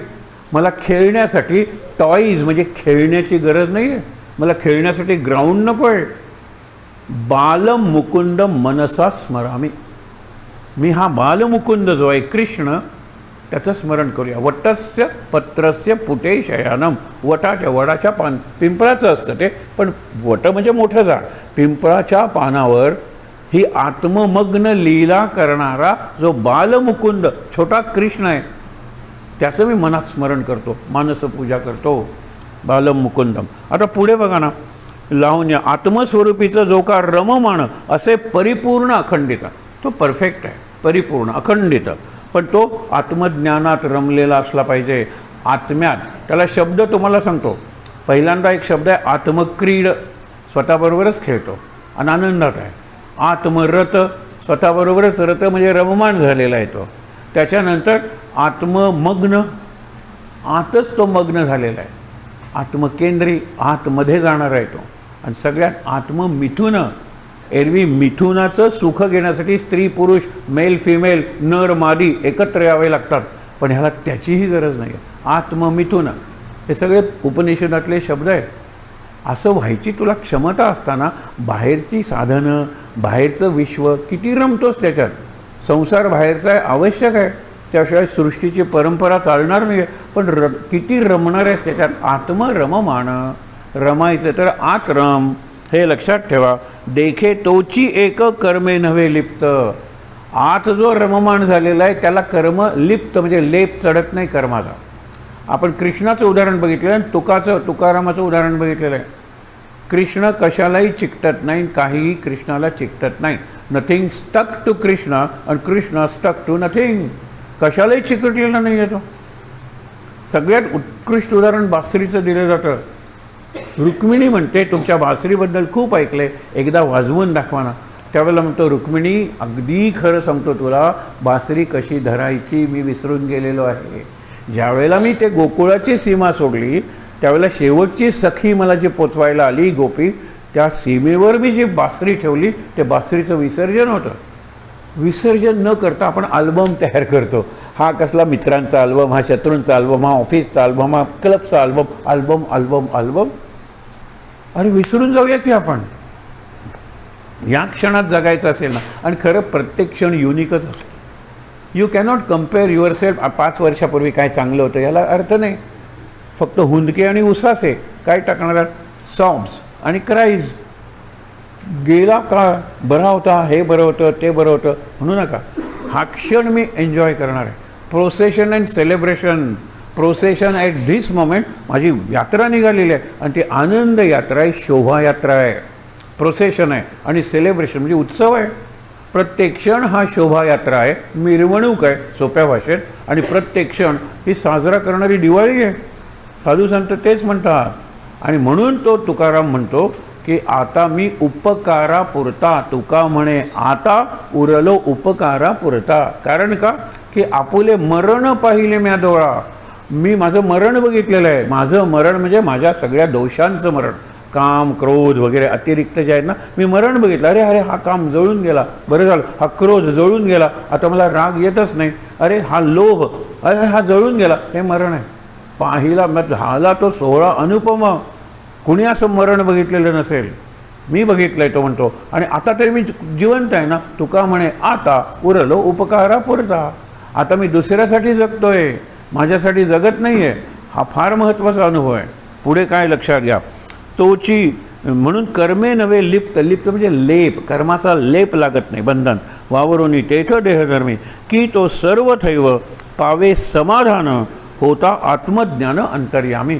सर्वथैव समाधान त्याला मिळतं. लक्षात सगळ्या प्रकारचं समाधान. हे सर्व शब्द आहे ना, सर्व सुख, सर्वथैव, संपूर्ण. आपण 5 डायमेन्शन्स नेहमी बघतो. आता लक्षात ठेवा, सर्व शब्द वापरताना सर्व हे विष्णूचं नाम आहे. सर्वम सर्वशिव स्थाणुर्भूतादिर्निरव्या. सर्व, सर्वेश, सर्वेश्वर, सर्वात्मा, सर्वात्मके देवे. जसे विश्वात्मक आहे, सर्वात्मके देवे. हे सर्व आहे. त्या सर्वला काहीच अर्थ नाही आहे का.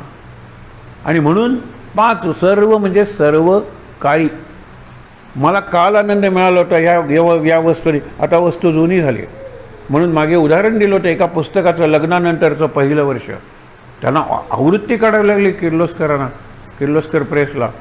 नंतर त्यांना पत्र आली की पुढच्या आवृत्ती का नाही काढणार. ते म्हणाले लग्नानंतरचं पहिलं वर्ष प्रत्येकाचं निराळं असतं, नंतर सगळ्यांचं सारखं असतं. भांडणं, हे फेकून मारणं, आता मीच का करू वगैरे सारखे आर्ग्युमेंट. पहिल्या वर्षी जरा राजा राणी, पहिल्या वर्षी जरा आनंद असतो. म्हणून लग्नानंतरचं पहिलं वर्ष. मग त्याच्यात कामगारांपासून ते मोठ्या एक्झिक्युटिव्हपर्यंत सगळ्यांचे अनुभव होते पहिल्या वर्षाचे, निराळे होते. दुसरं वर्ष काहीच नाही. म्हणून नव्याची नवलाई 9 दिवस. इंग्लिशमध्ये 9 days वंडर. 10th डेला, आता 1 तारखेला तुम्ही कुठला संकल्प केलात मला माहीत नाही. आज जर 4 तारीख असेल तर बरेचसे संकल्प विसरलो आहे सुद्धा आपण. ते काय कन्सिस्टन्सी आहे आपल्यात नाही ना. जास्तीत जास्त 9 days. आपण म्हणूया संक्रांतीपर्यंत 14 दिवस तुमचा संकल्प टिकेल, त्याच्या पुढे नाही टिकत. तेच महत्त्वाचं आहे.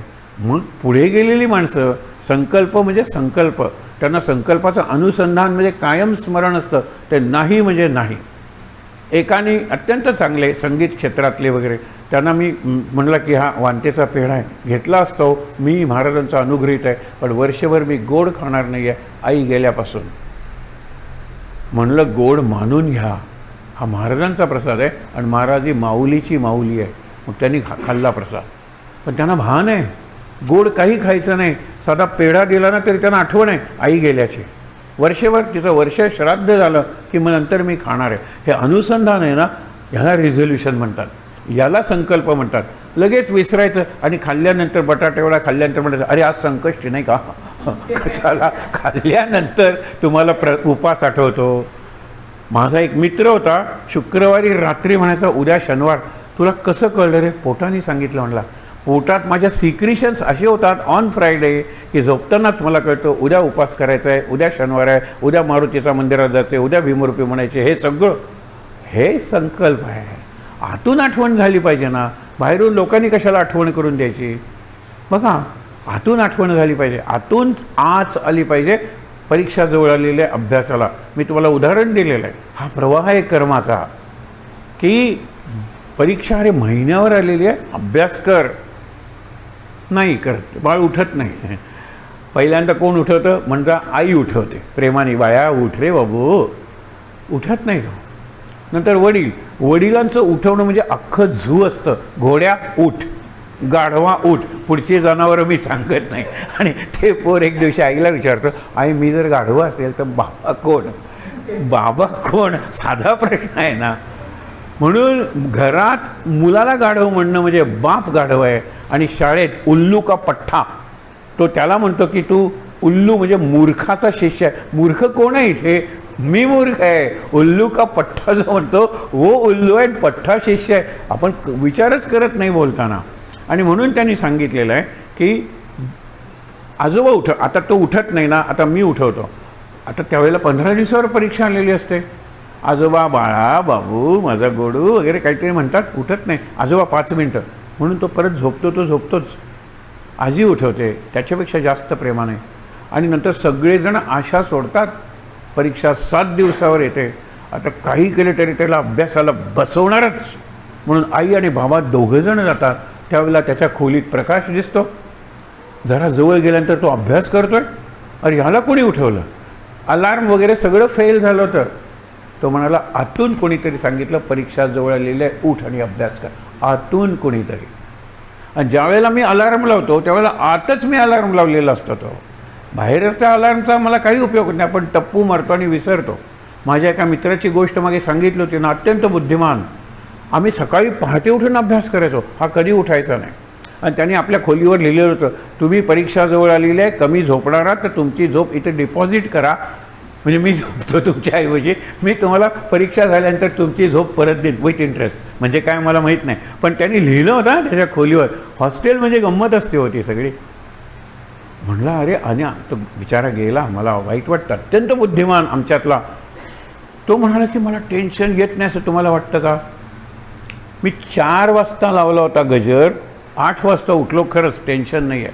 मी मग काय केलं, 5 वाजता गजर लावला आणि 8ला उठलो. 3च तास उशिरा. 6ला गजर लावला आणि 8ला. आणि तुम्हाला सांगतो आज सकाळी मी 9चा गजर लावला होता आणि 8ला उठलो. मला टेन्शन नाही आहे का? हा निर्लज्जपण आहे. त्याला काही टेन्शन म्हणतात का? म्हणजे आपण असं करतो, ह्याच्यासाठी बुद्धी लढवतो. त्याच्यापेक्षा जर अभ्यास केला थोडासा तरी तर चांगलं मार्काने हुशार असतात ही मुलं.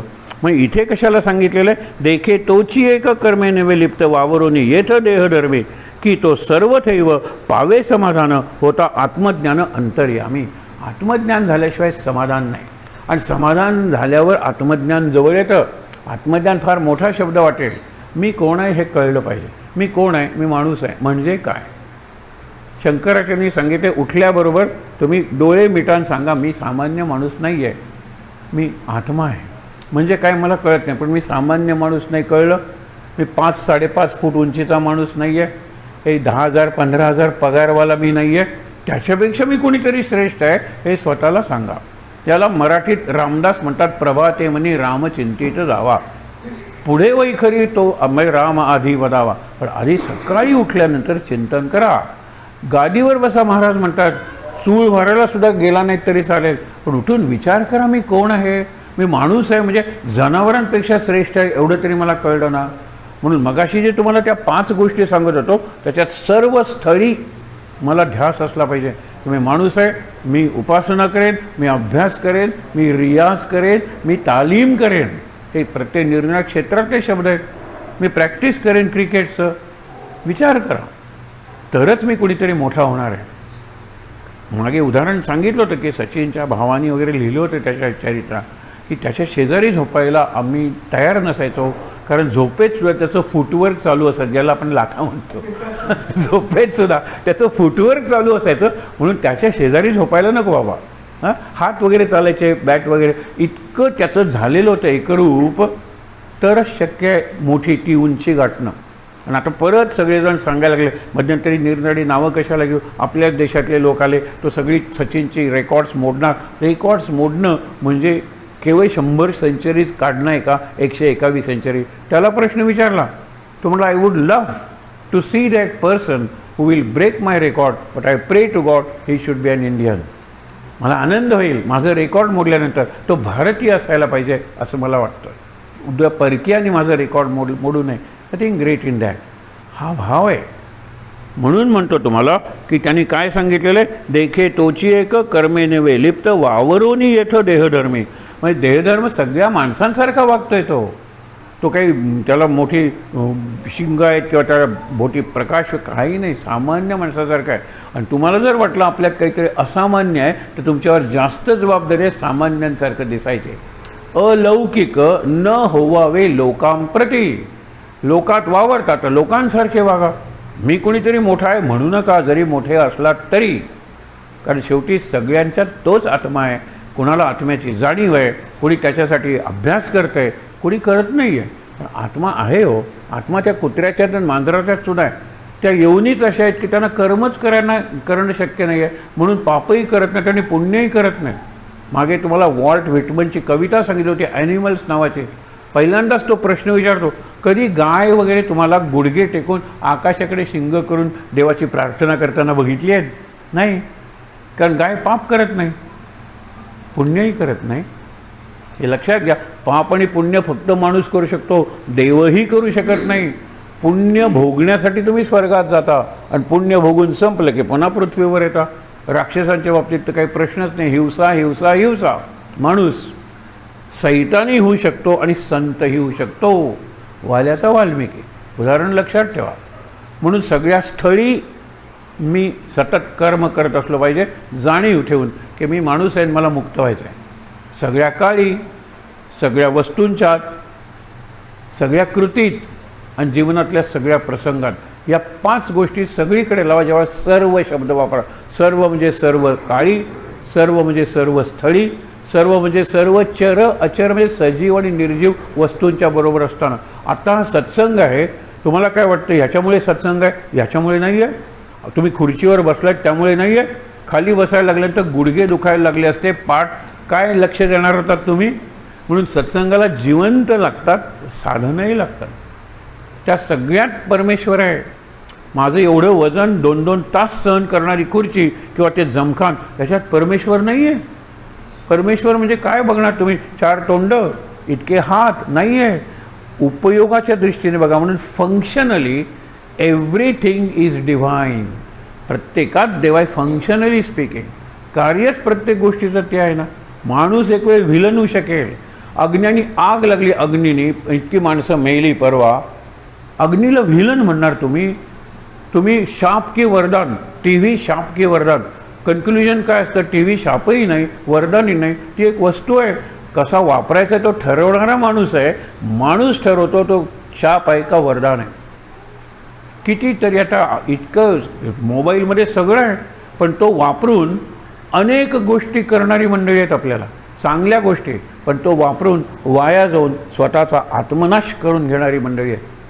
मला खरंच वाईट वाटते का अत्यंत चांगल्या कुटुंबातला मुलगा, महाराजांची उपासना करणारा, कुठेतरी त्या रमीचं व्यसन लागलं, 25 लाखाचं कर्ज झालं.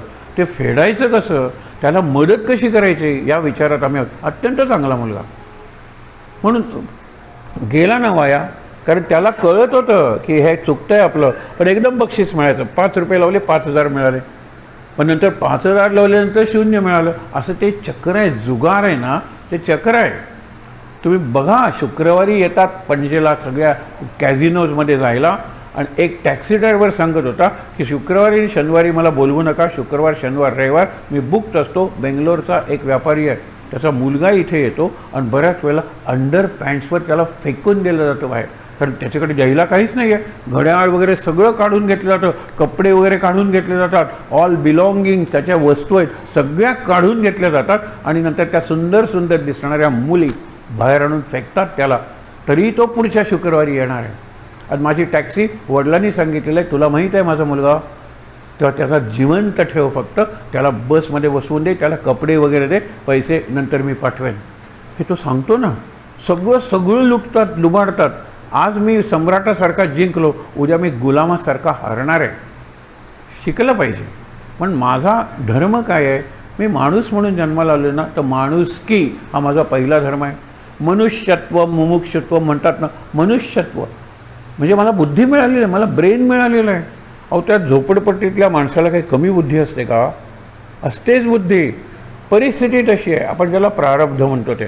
पण पुढे त्यातला मुलगा नाही काय 20 लाख विद्यार्थ्यात पहिला आलेला, त्याचं किती कौतुक झालं. मला वाईट वाटतं की आता तो भारतातच नाही आहे. म्हणजे in a way he kicked India. त्यांनी सगळ्या भारताने कौतुक केलं का महाराष्ट्राने कौतुक केलं. 20 लाख मुलात झोपडपट्टीतला मुलगा पहिला येतो. त्याला पाहिजे होती आपल्या मातृभूमीबद्दलची ग्रॅटिट्यूड, कृतज्ञता. याच्या उलट दुसरे अभयभंग आणि राणीभंग हे काय कुटुंब आहे? गडचिरोलीसारख्या आदिवासींच्या भागात ते सेवा करतात. दोघेही अमेरिकेत गेलो, ते दोघेही गोल्ड मेडलिस्ट असतील त्यांच्या ह्याच्यातले किंवा पहिले आलेले. भरपूर पैसा मिळवला असता, पण माझ्या देशात. आणि त्याच्यावर संस्कार कुठले आहेत? मला वाटतं साबरमती आश्रमात का कुठल्या तरी गांधीजींच्या आश्रमात होतो शाळेच्या वेळेला, ते संस्कार झालेले आहेत. आणि मी किती शिकायला परदेशात जाईन, पैसा परदेशात मिळवेन आणि परत मी भारतात येईन. हे पुस्तक जरूर वाचा. हे मराठीतलं पुस्तक आहे. NRI is not non resident Indians. हे नॉन रेसिडेंट इंडियन्स इतके भारताचा द्वेष करायला लागले की NRI म्हणजे नॉट रिक्वायर्ड इंडियन्स. जा तुम्ही, हे झालं. आणि आता NRI म्हणजे नेक्स्ट रिटर्न्ड इंडियन्स, आपल्या घरट्यात परत आलेले भारतीय. हे सगळे महाराष्ट्रीयन्स आहेत. 13 आहेत. प्रस्तावना वाचा, तोही तसाच मुलगा आहे. आणि त्यातले 1-2 तर क्लिंटन वगैरेंच्या सल्लागारांच्याच होते. ते खेड्यातून आलेले, मराठीतून शिकलेले, ही सगळी मुलं आहेत. पण ते म्हणाले भारताने आम्हाला बोलवलं, आम्ही आमच्या घरट्यात परत आलेलो आहोत आणि आता प्रयोग करतो. तिकडे ज्ञान मिळवलं आहे, भरपूर पैसा मिळवला आहे, केव्हा तरी परत यायला पाहिजे ना. हे ट्रेंड आता सुरू झालेली आहे. आपण आपल्या देशात जाऊन प्रयोग करूया. देशातलं वातावरण बदललेलं आहे. जरा कोणी काही केलं ना की आपले पंतप्रधान त्याला बोलवून त्याचा सत्कार करतात. पूर्वी असं कधी घडलं नाही. सगळ्या देशात असं घडत नाही. काही एखाद्या मुलीनी जर तिला हात नाहीत, पाय नाहीत, पण तिने बाण मारून ते मिळवलं ना बक्षीस, कौतुक. मग ती सेकंडही करू शकत नाही, काही करू शकत नाही, पण ते म्हणाले मी तुला नमस्कार करतो. हे morale boosting for the nation. हे सगळ्या राष्ट्राचं मनोधैर्य उंचावतं. या छोट्या छोट्या गोष्टी वाटतात आपल्याला. म्हणून पुढे बघा, तरी कृतकृत्य स्वभावे म्हणून कर्मसंगातून मुक्त झाला. कृतकृत्य झालो, जे करायचं होतं ते करून झालं. म्हणजे लग्न जमत नाही आहे, जमलं. अभ्यासात पास होत नाही, झालो. या सगळ्या गोष्टी आहेत ना, कृतकृत्य झालो. आता लक्षात घ्या, कृतकृत्य झालाच ना, पण कुठल्याच जबाबदारी, प्रापंचिक जबाबदारीतून तुला आध्यात्मिक जबाबदारी आहे की पारमार्थिक जबाबदारी आहे की? पारमार्थिक जबाबदारी म्हणजे मुक्त होणं, पुन्हा माणसाच्या जन्माला न येणं. म्हणजे हे पुढचा जन्म वगैरे कोणी बघितला? या जन्मात चांगलं वाग, या जन्मात माणसासारखं वाग. ते गाणं आहे ना, माणसाने माणसाशी माणसासम वागणे हेच आमुचे मागणे. माणसाने माणसाशी माणसासारखं वागावं, ही सगळ्यात चांगली कल्चरची डेफिनेशन आहे. हु इज अ कल्चर्ड पर्सन. जो माणसाने, तो भिकारी आहे. भिकारी नाही, तो माणूस आहे. हे लक्षात घ्या. तो कोणी असू दे, माणूस पहिल्यांदा येतो. त्याच्याशी माणसासारखं वागा, माणुसकीनं वागा. एवढं तरी कळतं ना, एवढं अध्यात्म तरी कळतं ना. पुढे बघूया. तृप्ती होता पार्था जैसा आपोआप संपे खटाटोप साधनांचा. इथे आता आपण कंटिन्यू करणार आहोत नवीन पानावर. म्हणून म्हणतो जैसा आलेला नाही, तैसा आलं पाहिजे ना, त्याशिवाय ते स्टेटमेंट पुरं होत नाही. बघा, तृप्ती होता पार्था, कृतकृत्य झालो, तृप्त झालो. बरोबर. तृप्ती होता पार्था जैसा आपोआप संपे खटाटोप साधनांचा. खरी तृप्ती झाली पाहिजे मात्र, नाहीतर तात्पुरती तृप्ती असते, तसं नाही. तैसे आत्मानंदी होताची संतुष्ट आटे खटपट कर्माची. ती आत्मानंदी आतच आहे, आनंदात आहे. त्याला कर्म, आता तुकारामाने काही कर्तव्य केलं नाही, तुकारामाने आत्मकर्तव्य केलं.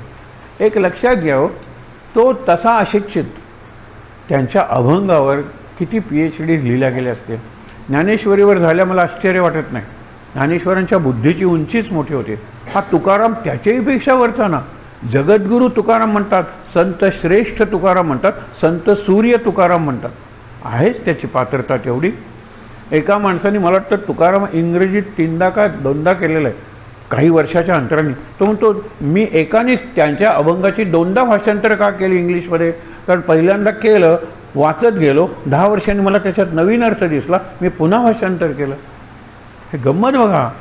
कारण का, तैसे आत्मानंदी म्हणजे आनंदाचे डोही आनंद तरंग हा आत्मानंद आहे. हा काय बाहेरचा आहे, मला पाहिजे होतं ते मिळालं, मनासारखी बायको मिळाली, मनासारखा, हा आनंद नाही येतो देहाच्या पातळीवरचा. म्हणून आत्मानंदी होताची संतुष्ट आहे आटे खटपट कर्माची ती, जो वरी अंतरी नाही आत्मज्ञान, कर्म हे साधन तोवरीचं. आत्मज्ञान झाल्यानंतर कर्माची गरज नाही. कर्माची कटकट, कर्माचा खटाटोप शब्द वापरले ना, काही करायची गरज नाही. खटपट. तस्मात असक्त. आता हे महत्त्वाचं, शेवटी महत्त्वाचे श्लोक आहे. तस्मात म्हणजे देअरफॉर म्हणजे इतकं सगळं सांगितलं, आता त्याचं कन्क्ल्युजन आहे. तस्मात असक्त सततम कार्यम कर्म समाचर असक्तो ह्याचरण कर्म परम आपनोती पुरुषा. आता याचं किती सुंदर सांगितले बघा. म्हणून या सर्व सोडोनी कामना आवरोनी मना आपुलिया, तुवा आचरावा स्वधर्म उचित सर्व भावे येथ धनंजया, आपुले स्वकर्म निष्कामत्वे केले तत्वता ते झाले मुक्त तेथे. निष्कामता.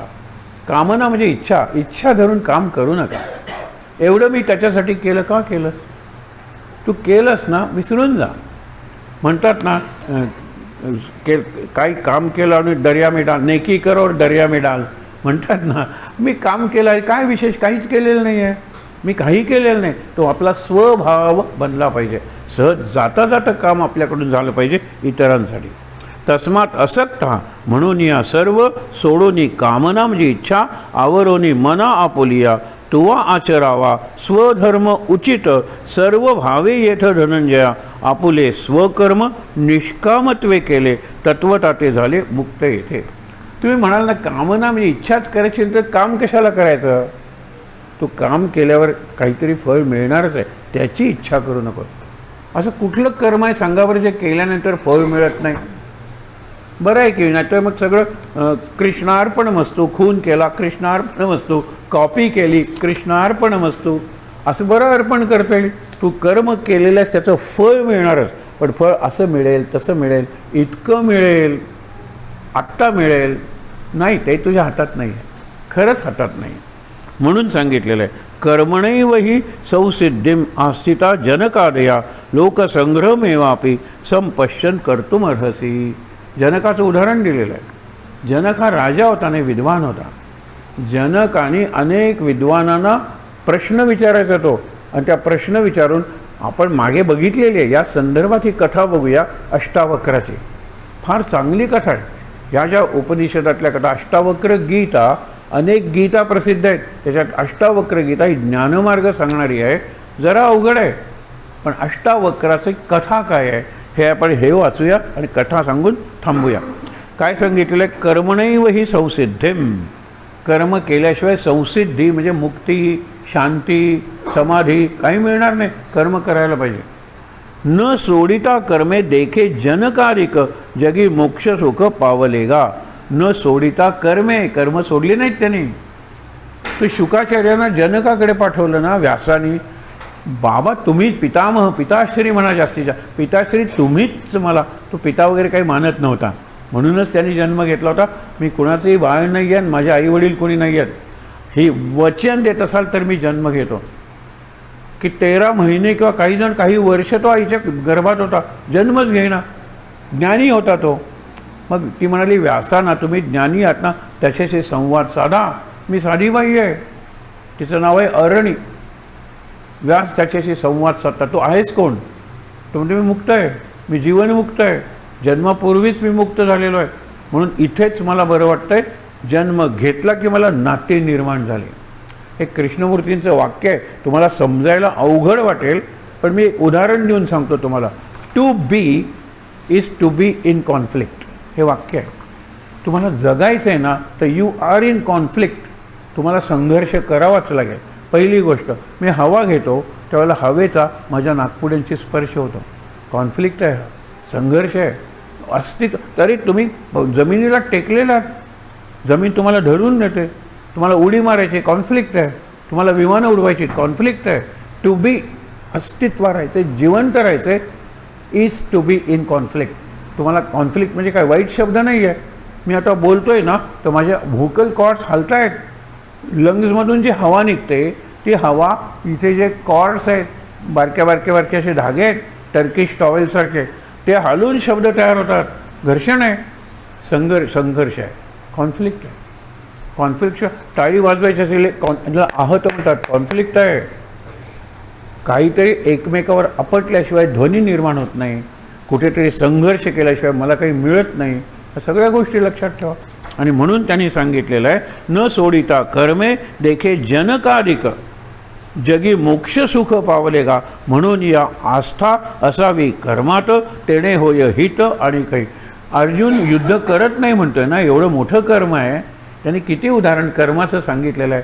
म्हणून अर्जुना तू कर्म सोडू नकोस. सध्या तुझं कर्म काय आहे? युद्ध करणं. वर्ण कुठला आहे? क्षत्रियाचा. आत्ता प्राप्त कर्म कुठलं आहे? हे अधर्माच्या विरुद्ध जे युद्ध आहे ना, तू धर्माच्या बाजूने आहेस ना, जिंकलं पाहिजे, खेळलं पाहिजे युद्ध. म्हणून या आस्था असावी कर्मात, तेणे होय हित आणि काही. अगा आत्मज्ञाने होवनी कृतार्थ, पावले जे येथ निष्कामत्व. कामना करून निष्काम मी केले, विसरून जाऊया. काय असं विशेष केलं आहे त्याच्या? अशी माणसं आपल्या आजूबाजूला असतात. मी सकाळी सांगितलेला मुद्दा लक्षात ठेवा. दुर्दैवानं अत्यंत सामान्य कुटुंबातली ही माणसं. मी तुम्हाला काल उदाहरण दिलं होतं की एक अत्यंत श्रीमंत एकुलता एक मुलगा, एवढीशी पेन्सिल ती घेतो शिक्षक काहीतरी नोट करायला, विसरून जातो. हा कॉरिडॉर म्हणून पाठला, टीचर टीचर माय पेन्सिल, माय पेन्सिल. टीचर दुसऱ्या दिवशी पेन्सिल घेऊन जाईल, कारण काही न घेता वर्गात जाणं हा आमचा जन्मसिद्ध अधिकार आहे. आम्ही आमची पेन्सिल नेणार नाही, आमचं पेन नेणार नाही, आहे ते. दुसऱ्या वेळेला परत हे जे असतं, ठीक आहे, माझ्यासाठी अलार्म आहे तो, आता आवडतं घ्या. आणि मी तुम्हाला अष्टावक्राची गोष्ट सांगून थांबणारच आहे. हे लक्षात ठेवा. गरीबाचा मुलगा कुठल्या तरी बर्थडेला गेला होता, तिथे पेन्सिली वाटल्या होत्या, ती मोठी पेन्सिल घेऊन आला होता. टीचरना एनीबडी पेन्सिल, हा धावत जातो, माझी पेन्सिल घे टीचर. चला, टीचर नेहमीप्रमाणे घेऊन जातो. टीचरच्या स्टाफरूममध्ये गेल्यानंतर लक्षात येतं, अरे त्या वर्गातल्या त्या मुलाची ते पेन्सिल आहे, तो गरीब मुलगा आहे, तो झोपडीत राहणारा मुलगा आहे, झोपडपट्टीत. त्यावेळेला शिक्षक परत द्यायला येतो, दवरतो, असू दे तुझ्याकडे, माझ्याकडे दुसरी आहे, माझ्याकडे दुसरी पेन्सिल आहे, ही मोठी पेन्सिल, नवी pencil, teacher you keep it with you. ही जनरॉसिटी आहे त्या गरीबाला. आणि मोठ्या, कारण त्याच्यावर संस्कारच असे झालेले आहेत. हल्ली मुलांना काय इन्स्ट्रक्शन दिल्या जातात? आपलं पाणी दुसऱ्याला द्यायचं नाही, हे भारतीय संस्कृती आहे. नाही, वॉटर बॉटल मला धुवावी लागते. अरे रोज वॉटर बॉटल परवडेल एवढी श्रीमंत आहेस ना तू, मुलाला काय शिकवतेस? ती मुलं डबा कसा खातात, तू काय खातोस हे दुसऱ्याला दिसता कामा नये. बघा हे कसला संस्कार आहे ते वाटून खा ना. मग किती सांगू तुम्हाला उदाहरणं. म्हणजे जी जी माणुसकी आहे ना त्याच्या विरुद्ध वागायला पालक मुलांना शिकवतात. कुणाचा हात लावलेलं खाऊ नकोस, प्रत्येकाला टिश्यू पेपर घे, हे सगळं हो. याला पॅराफर्नेलिया म्हणतात, याला सरंजाम, एवढं सगळ्या वस्तू घेऊन शाळेत जायचं. मग ते पोर शिकणार आहे काय सांगा बरं. एक सांगू तुम्हाला, हेडमास्टरचे जर तुम्ही ड्रॉवर उघडला त्याच्यात 100-150 घड्याळं असतात. आणि त्यातली घड्याळं हेडमास्टरच्या याच्यावर असतं, त्याच्यापेक्षा 10 पटीनं महाग असतात. आली नाहीत मुलं मागायला. ती घड्याळं वर्गावर्गात फिरवलेलं आहेत, लॉस्ट अँड फाऊंड म्हणून पिऊननी घेऊन गेलेलं आहे, हे घड्याळ सापडलेलं आहे वगैरे. नाही, कारण मी बावळट ठरेन, मी घड्याळ हरवलं, मी घड्याळ राखू शकलो नाही. त्याच्या मुनगटावर दुसरं घड्याळ त्याच दिवशी संध्याकाळी येतं. हे लक्षात ठेवा. बाबा माझं घड्याळ कसं गेलं माहीत नाही, दुसरं घेऊया तुला. तो घड्याळ तो आणायला किती वस्तू असतात. शेवटी त्या वस्तू आम्ही त्याचं काय पावणी करायची का? नाही आहे म्हणलं. झोपडपट्टीत जा, जी मुलं आपल्या शाळेत येत नाहीत त्यांना वाटून टाका तुम्ही. शिक्षक करायचे काम, पिऊन घेऊन जायचे, काय ते साठवून करायचं. पण इतके मुलांचे जर लाड होत असतील आणि आम्ही त्यांना सांगतो की 5वीत घेतलेली कंपास बॉक्स मी 11वीपर्यंत वापरली होती.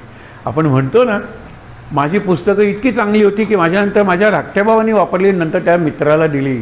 3-3 वर्ष ती पुस्तकं वापरली जात होती, कव्हर्स फाटत नव्हते आणि आम्ही भरपूर अभ्यास करत होतो. कारण पुस्तकात सरस्वती आहे हा संस्कार होता. पुस्तकाला प्रत्येक वेळा नमस्कार कर, वर्तमानपत्राला जरी पाय लागला तरी नमस्कार कर रस्त्यात, हे आम्हाला शिकवण होती. कारण वर्तमानपत्रातला मजकूर हे ज्ञानच आहे शेवटी.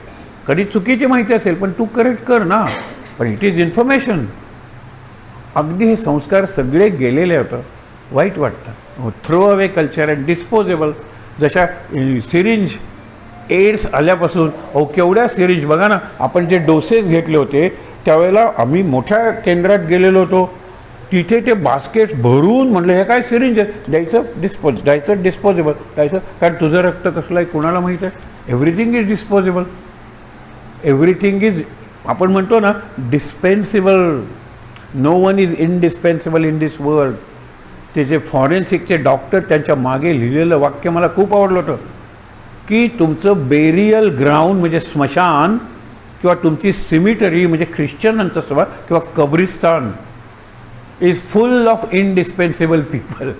तुम्हाला वाटतात की गेले, अरे रामकृष्णही आले गेले, कुणी सदोदित सुटका धरले, कृष्ण गेला म्हणजे आता एक युगभर सुटक नाही, कुणी सदोदित काय अडेल माझ्याशिवाय, त्यांच्याशिवाय कोणाचं अडलं.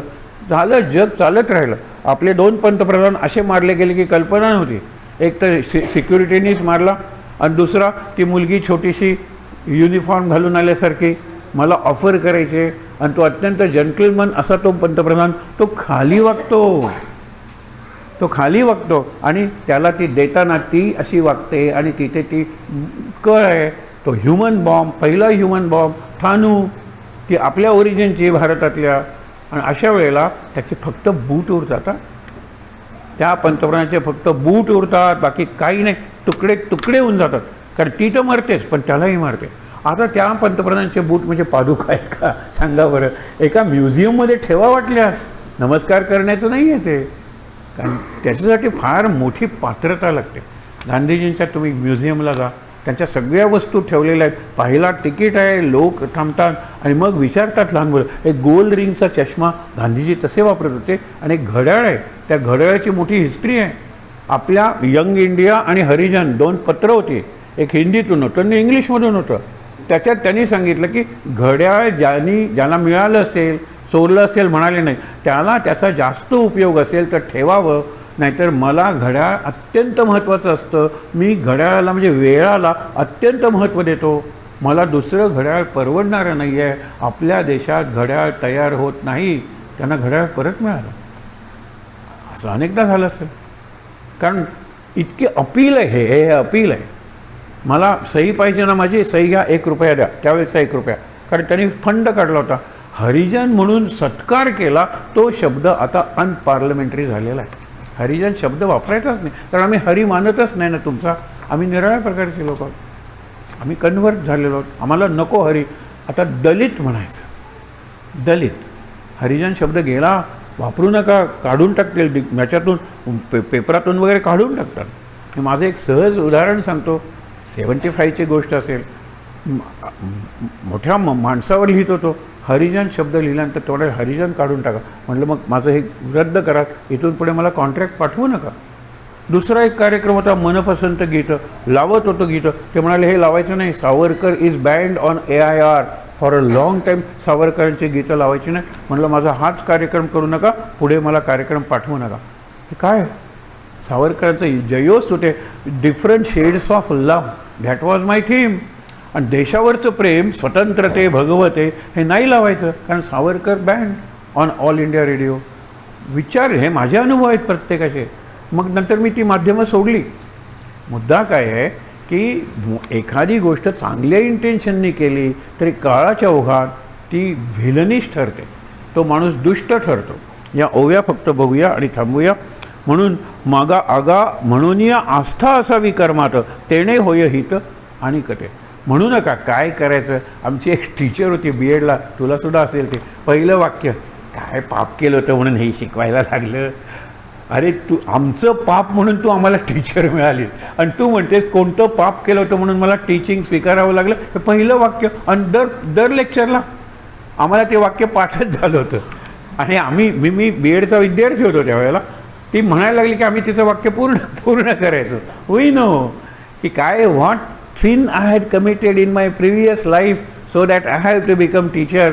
पहिलं ही मोटिवेशन, काय मोटिवेशन आहे, मजा आहे सगळी. तैसा म्हणजे डोळसं जो हे पुढे महत्त्वाचं वाक्य आहे, डोळसं तो जैसा तहा अगा आत्मज्ञाने होऊनी कृतार्थ पावले जे येथ निष्कामत्व तयासीही उरे कर्तव्य उचित लोकसंग्रहार्थ धनंजया. गीतेतला लोकसंग्रहाचा अर्थ निराळा आहे. आपण म्हणतो की ते गेले त्यावेळेला 2000 लोक जमले होते स्मशानात, त्यांचा लोकसंग्रह मोठा होता. लोकसंग्रह म्हणजे it is group of people. लोकसंग्रह म्हणजे लोकांचं कल्याण. लोकात इथे बघा ना की तया जो मुक्त झालेला आहे त्यालासुद्धा कर्तव्य आहे. लोकसंग्रहार्थ म्हणजे लोक जमवण्यासाठी नाही आहे, लोकांच्या कल्याणासाठी. धनंजया डोळस तो जैसा पुढे चाले नीट दाखवित वाट आंधळ्यासी. त्याला कर्म करायला पाहिजे. महाराजांच्या हातात जपमाळ, महाराजांना गरज आहे, पण मीच जर जपमाळ धरली नाही तर बाकीचे कसे धरतील. समर्थांच्या हातात जपमाळ, त्यांना गरज आहे, पण मीच जर जपमाळ धरली नाही तर बाकीचे कसे धरतील. आम्ही जर श्रेष्ठ आहोत तर आम्ही जसं वागतो तसे इतर लोक वागतात, म्हणून आमच्यावर जास्त जबाबदारी आहे की इतर लोकांनी जसं वागावं तसं आम्हाला वागावं लागतं. कृष्णानेच पुढे सांगितलं, अर्जुना मला काही कर्तव्य करायची जरूर नाही आहे, मी मुक्त आहे रे, पण मीच काही न करता राहिलो तर तुम्ही म्हणाल की कृष्ण कुठे काय करतो, म्हणून आम्ही करायला पाहिजे, म्हणून मला ही कामं करावी लागतात. आणि कृष्णाने राजसूय यज्ञात कुठलं काम घेतलं होतं, जे चालत आलेले आहेत वगैरे त्यांचे घोडे रथात नाही, रथातून आलेले त्यांचे घोडे वगैरे बांधायचे, रथ नीट ठेवायचा आणि त्यांचे पाय धुवायचे आणि चप्पला वगैरेंची व्यवस्था करायची, पत्रावळी वगैरे मांडायच्या, त्यांना वाढण्याचं काम दुसऱ्यांनी केलं तर उष्टी स्वतः काढायची. आणि कृष्ण सांगत होता, नो वर्क इज लोली, एव्हरी वर्क इज होली. हा सिद्धांत आहे. डिग्निटी ऑफ लेबर, श्रमाची प्रतिष्ठा आहे. म्हणून कृष्णाने वरचं काम कधीही घेतलं नाही, नेहमी खालचं काम घेतलं. आणि latrine cleaning to lecturing, this was the range of work in Mahatma Gandhi's ashram. आपल्याला माहीत नाही आहे कारण आम्ही वाचतच नाही काही. साऊथ एशियाचे टॉल्स्टॉय वगैरे, फिनिक्स वगैरे यांच्या आश्रमांची नावं आहेत. ते शिक्षक म्हणून कसे असायचे, मला खूप उपयोग झाला. माझ्यावर खूप त्यांच्या विचारांचा हे आहे, प्रभाव आहे. पण त्यांचं वाचलं आम्ही, त्यांच्या विरुद्ध किंवा त्यांच्या बाजूनी दोन्ही वाचलं नाही.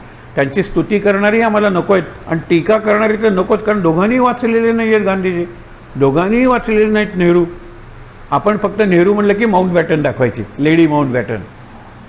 तो एक आस्पेक्ट असेल त्यांच्या जीवनाचा. हु इज परफेक्ट, त्यांनी कधीच क्लेम केलं नाही की मी परफेक्ट आहे म्हणून.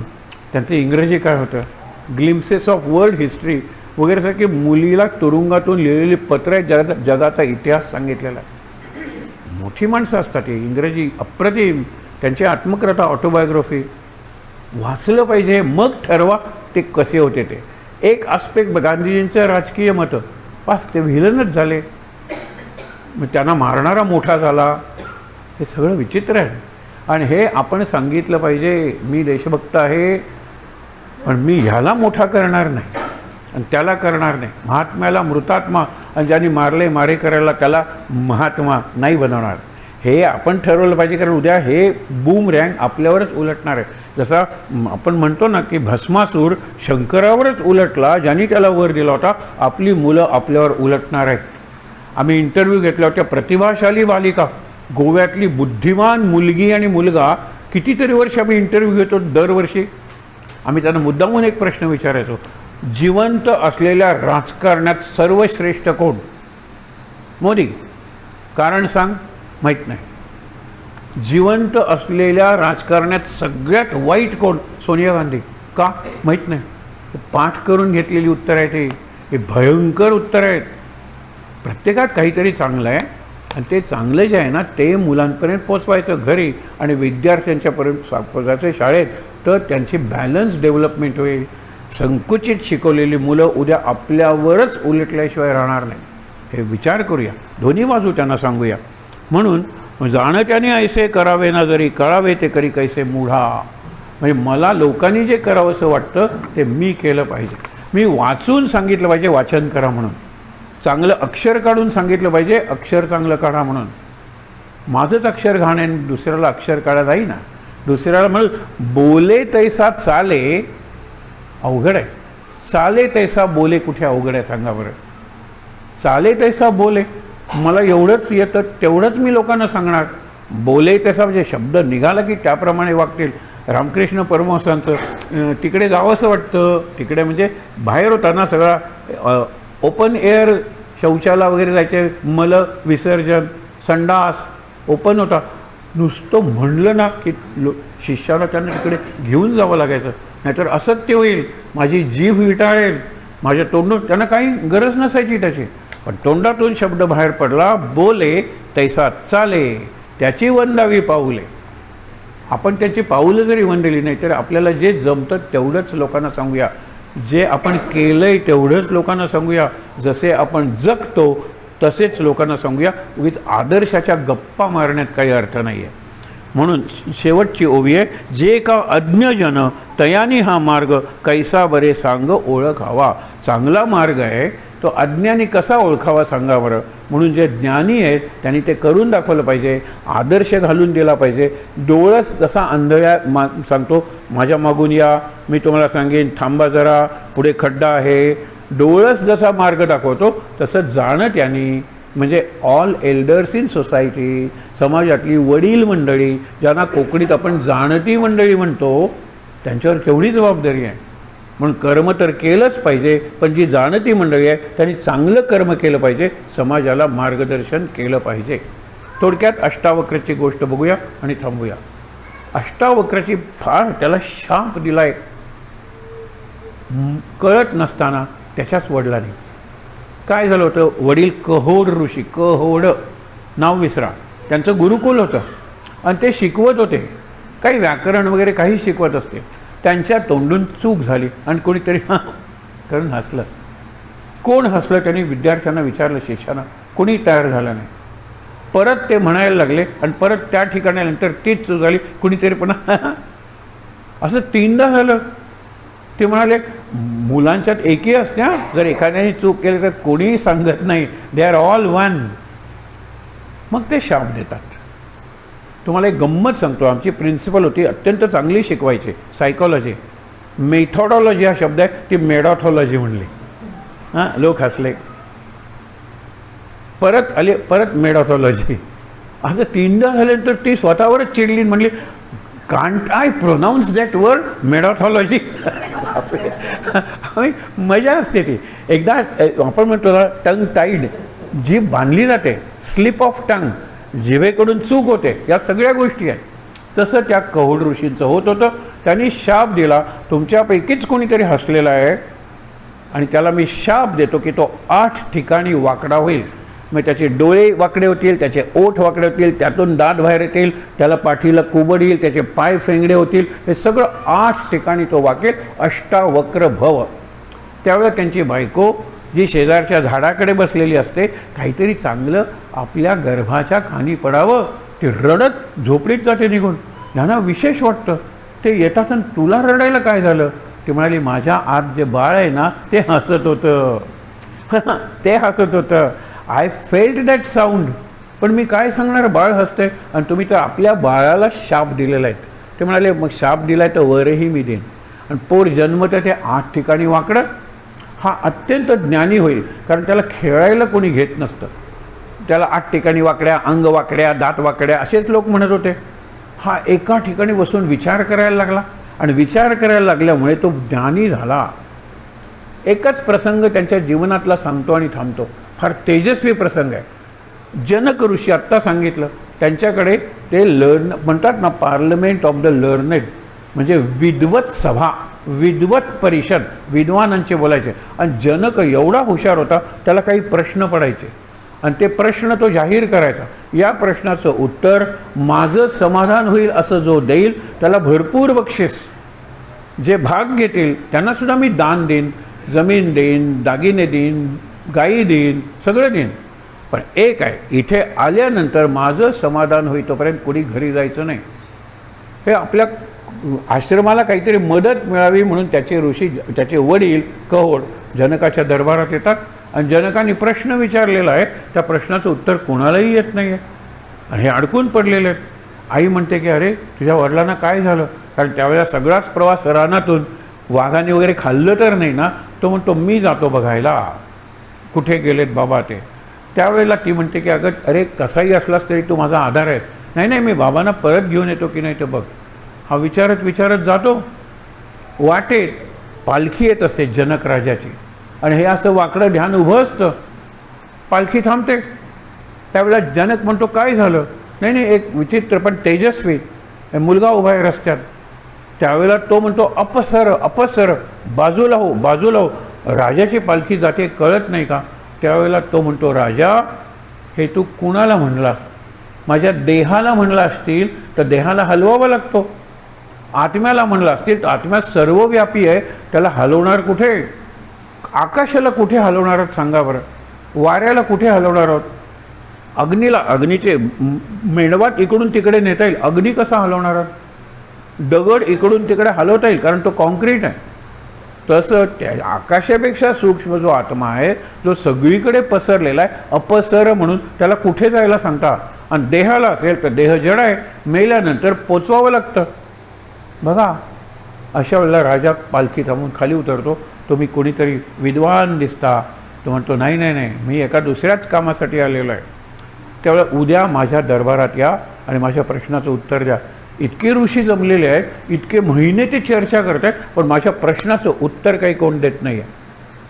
उद्या येतो म्हणाला. आता हा दुसऱ्या दिवशी येतो, पण म्हणाला उत्तर का देऊ शकत नाही आहेत. हा ज्ञानी आहे, यांनी आपलं मन जनकाच्या मनाशी जोडलं. जनकाने प्रश्न काय विचारले, हे खरं का ते खरं. आता हे आणि ते डिफाईन केल्याशिवाय, सांगितल्याशिवाय तुम्हाला काय कळणार आहेत सांगा बरं. रॉबर्ट चांगला का पीटर चांगला. काय तुम्हाला रॉबर्टही माहीत नाही आणि पीटरही माहीत नाही, काय उत्तर देणार आहात तुम्ही सांगा बरं. तसा हा प्रश्न आहे.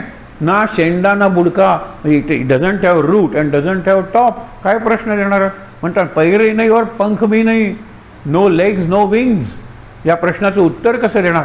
हा जातो आणि त्याला कळतं की हा प्रश्न जनकाच्या मनात आला. त्याच्या आधी त्याला एक स्वप्न पडलेलं होतं आणि ते स्वप्न भयंकर स्वप्न होतं.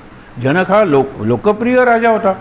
जानकीचाच हा जनक असं नाही, जनकाचं घराणं होतं. हा आधीचा जनक आहे. तर स्वप्नात काय झालं, तो आपल्या महालात झोपलेला आहे. बाहेर पहारेकरी उभे आहेत. राजवाड्याच्या बाहेर आणखीन पहारेकरी उभे आहेत, सैनिक. बायको शेजारी झोपलेली आहे. सगळं शांत वातावरण आहे. हा एकदम ओरडून उठतो, मेलो मेलो, वाचवा वाचवा, हेल्प हेल्प. त्याला राणी उठून बसते. त्याचं अंग धडधडतं आहे, हृदय, त्याच्या शिरा अशा ताणलेल्या आहेत. त्याच्या शरीराचा रंग बदललेला आहे आणि कापतोय तो. पूर्ण अंग घामाने भरलेलं आहे. थंड आहे खोली. राणी म्हणाली माझ्या अंगाला कुठे घाम आला. तुम्ही संपूर्ण घामात कसे, आणि ही छाती का तुमची धडधडते आणि हात का असे हालतायत. तो म्हणाला खरं सांगतो, मला एक स्वप्न पडलं. ते स्वप्न हा बॅकग्राऊंड आहे, कॉन्टेक्स्ट आहे या प्रश्नाला.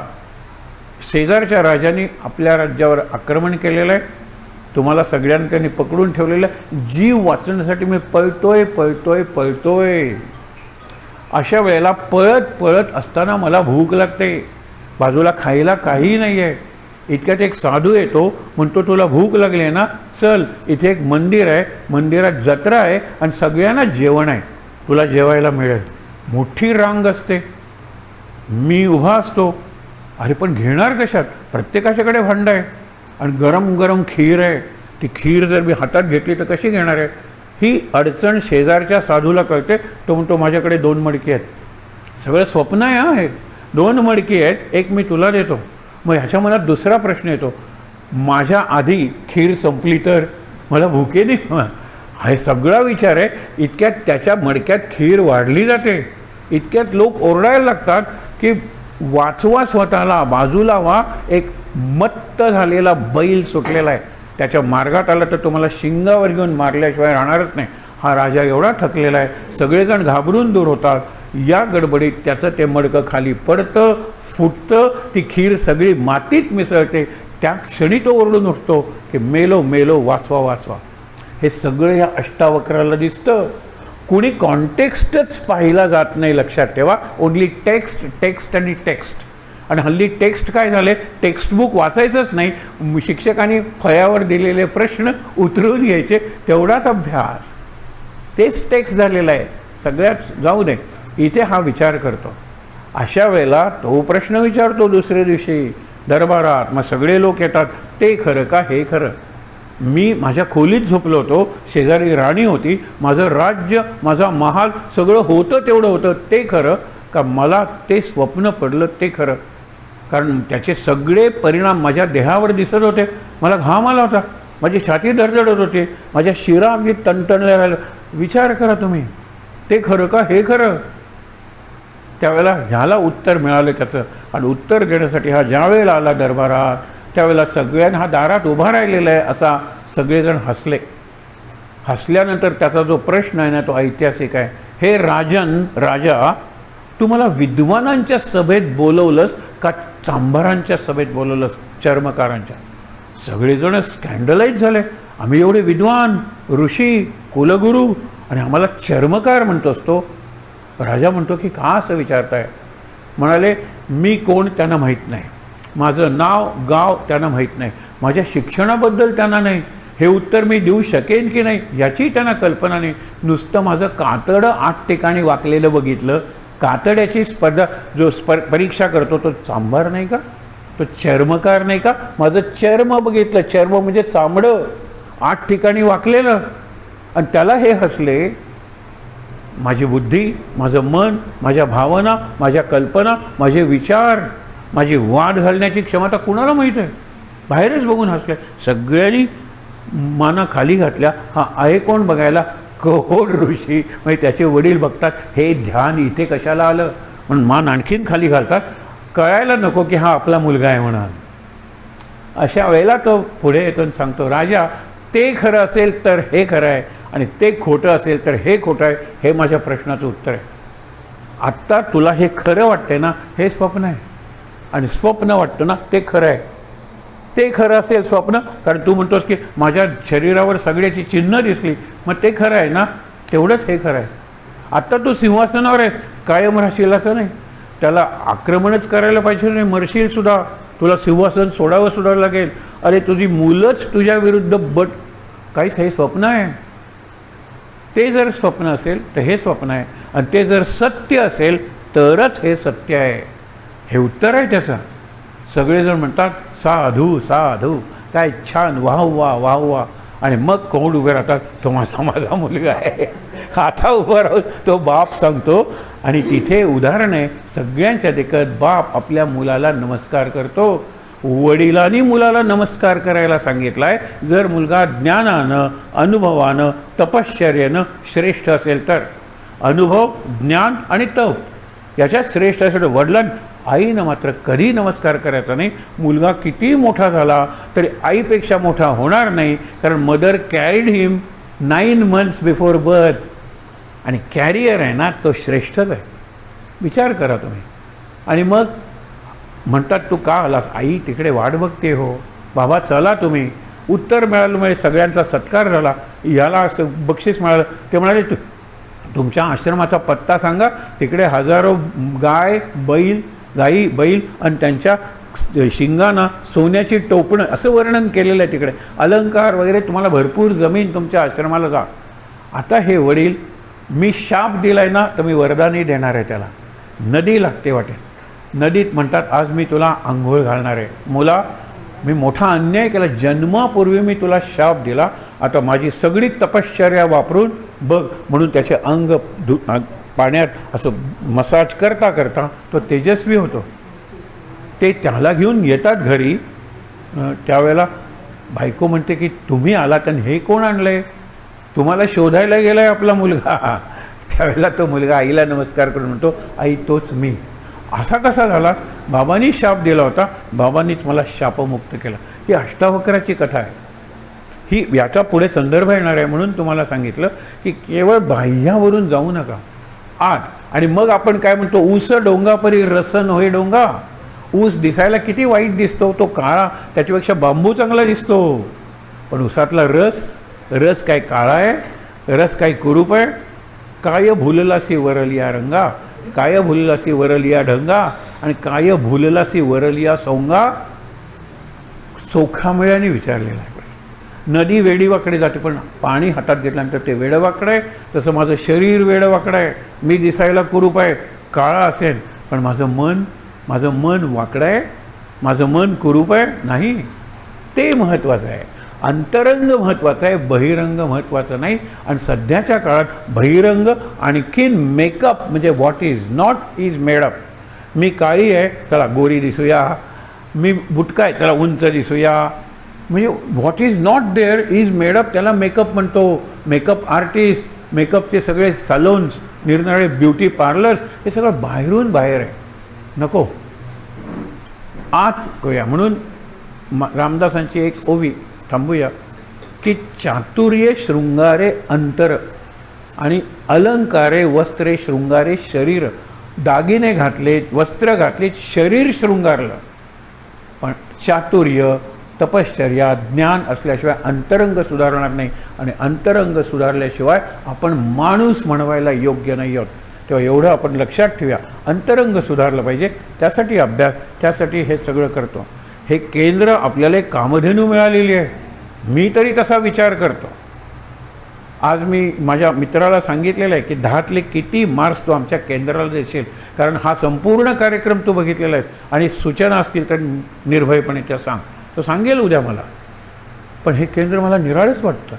वांतेचं म्हणून एक निराळं वैशिष्ट्य आहे, या केंद्राचं म्हणून निराळं वैशिष्ट्य आहे.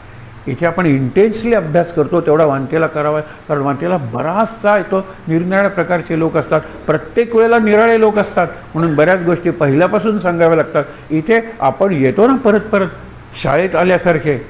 आणि खरंच तुम्हाला सांगतो, मला तुम्हाला धन्यवाद द्यावेसे वाटतात, कारण तुम्ही येता, ऐकता, म्हणून मला सांगावंसं वाटतं आणि म्हणून आम्ही इकडे येतो. काय होतं या घरात, पूर्वी मी बघितले हे घर, आणि आता काय झालेलं आहे, हे खरंच आपल्यामुळे झालेलं आहे, हे लक्षात ठेवा.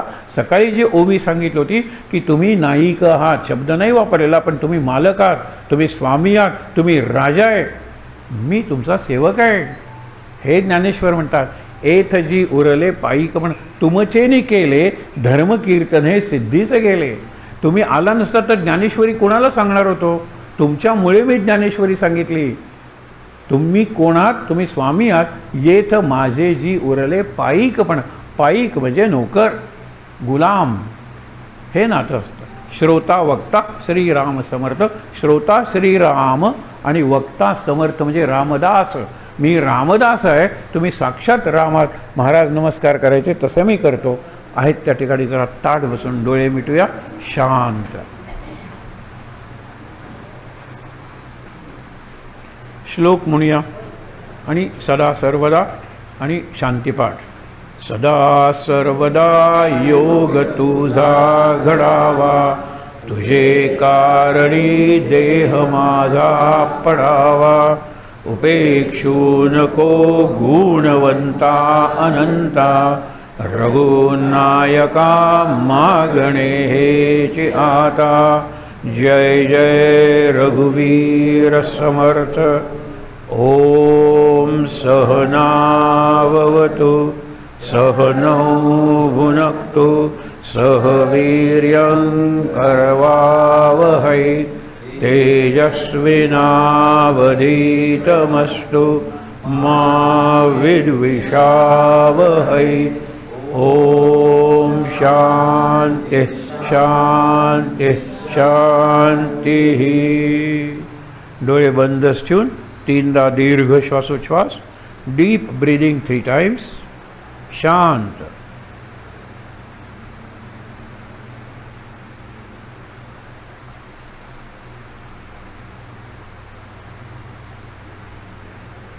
हातावर हात सोडायचे,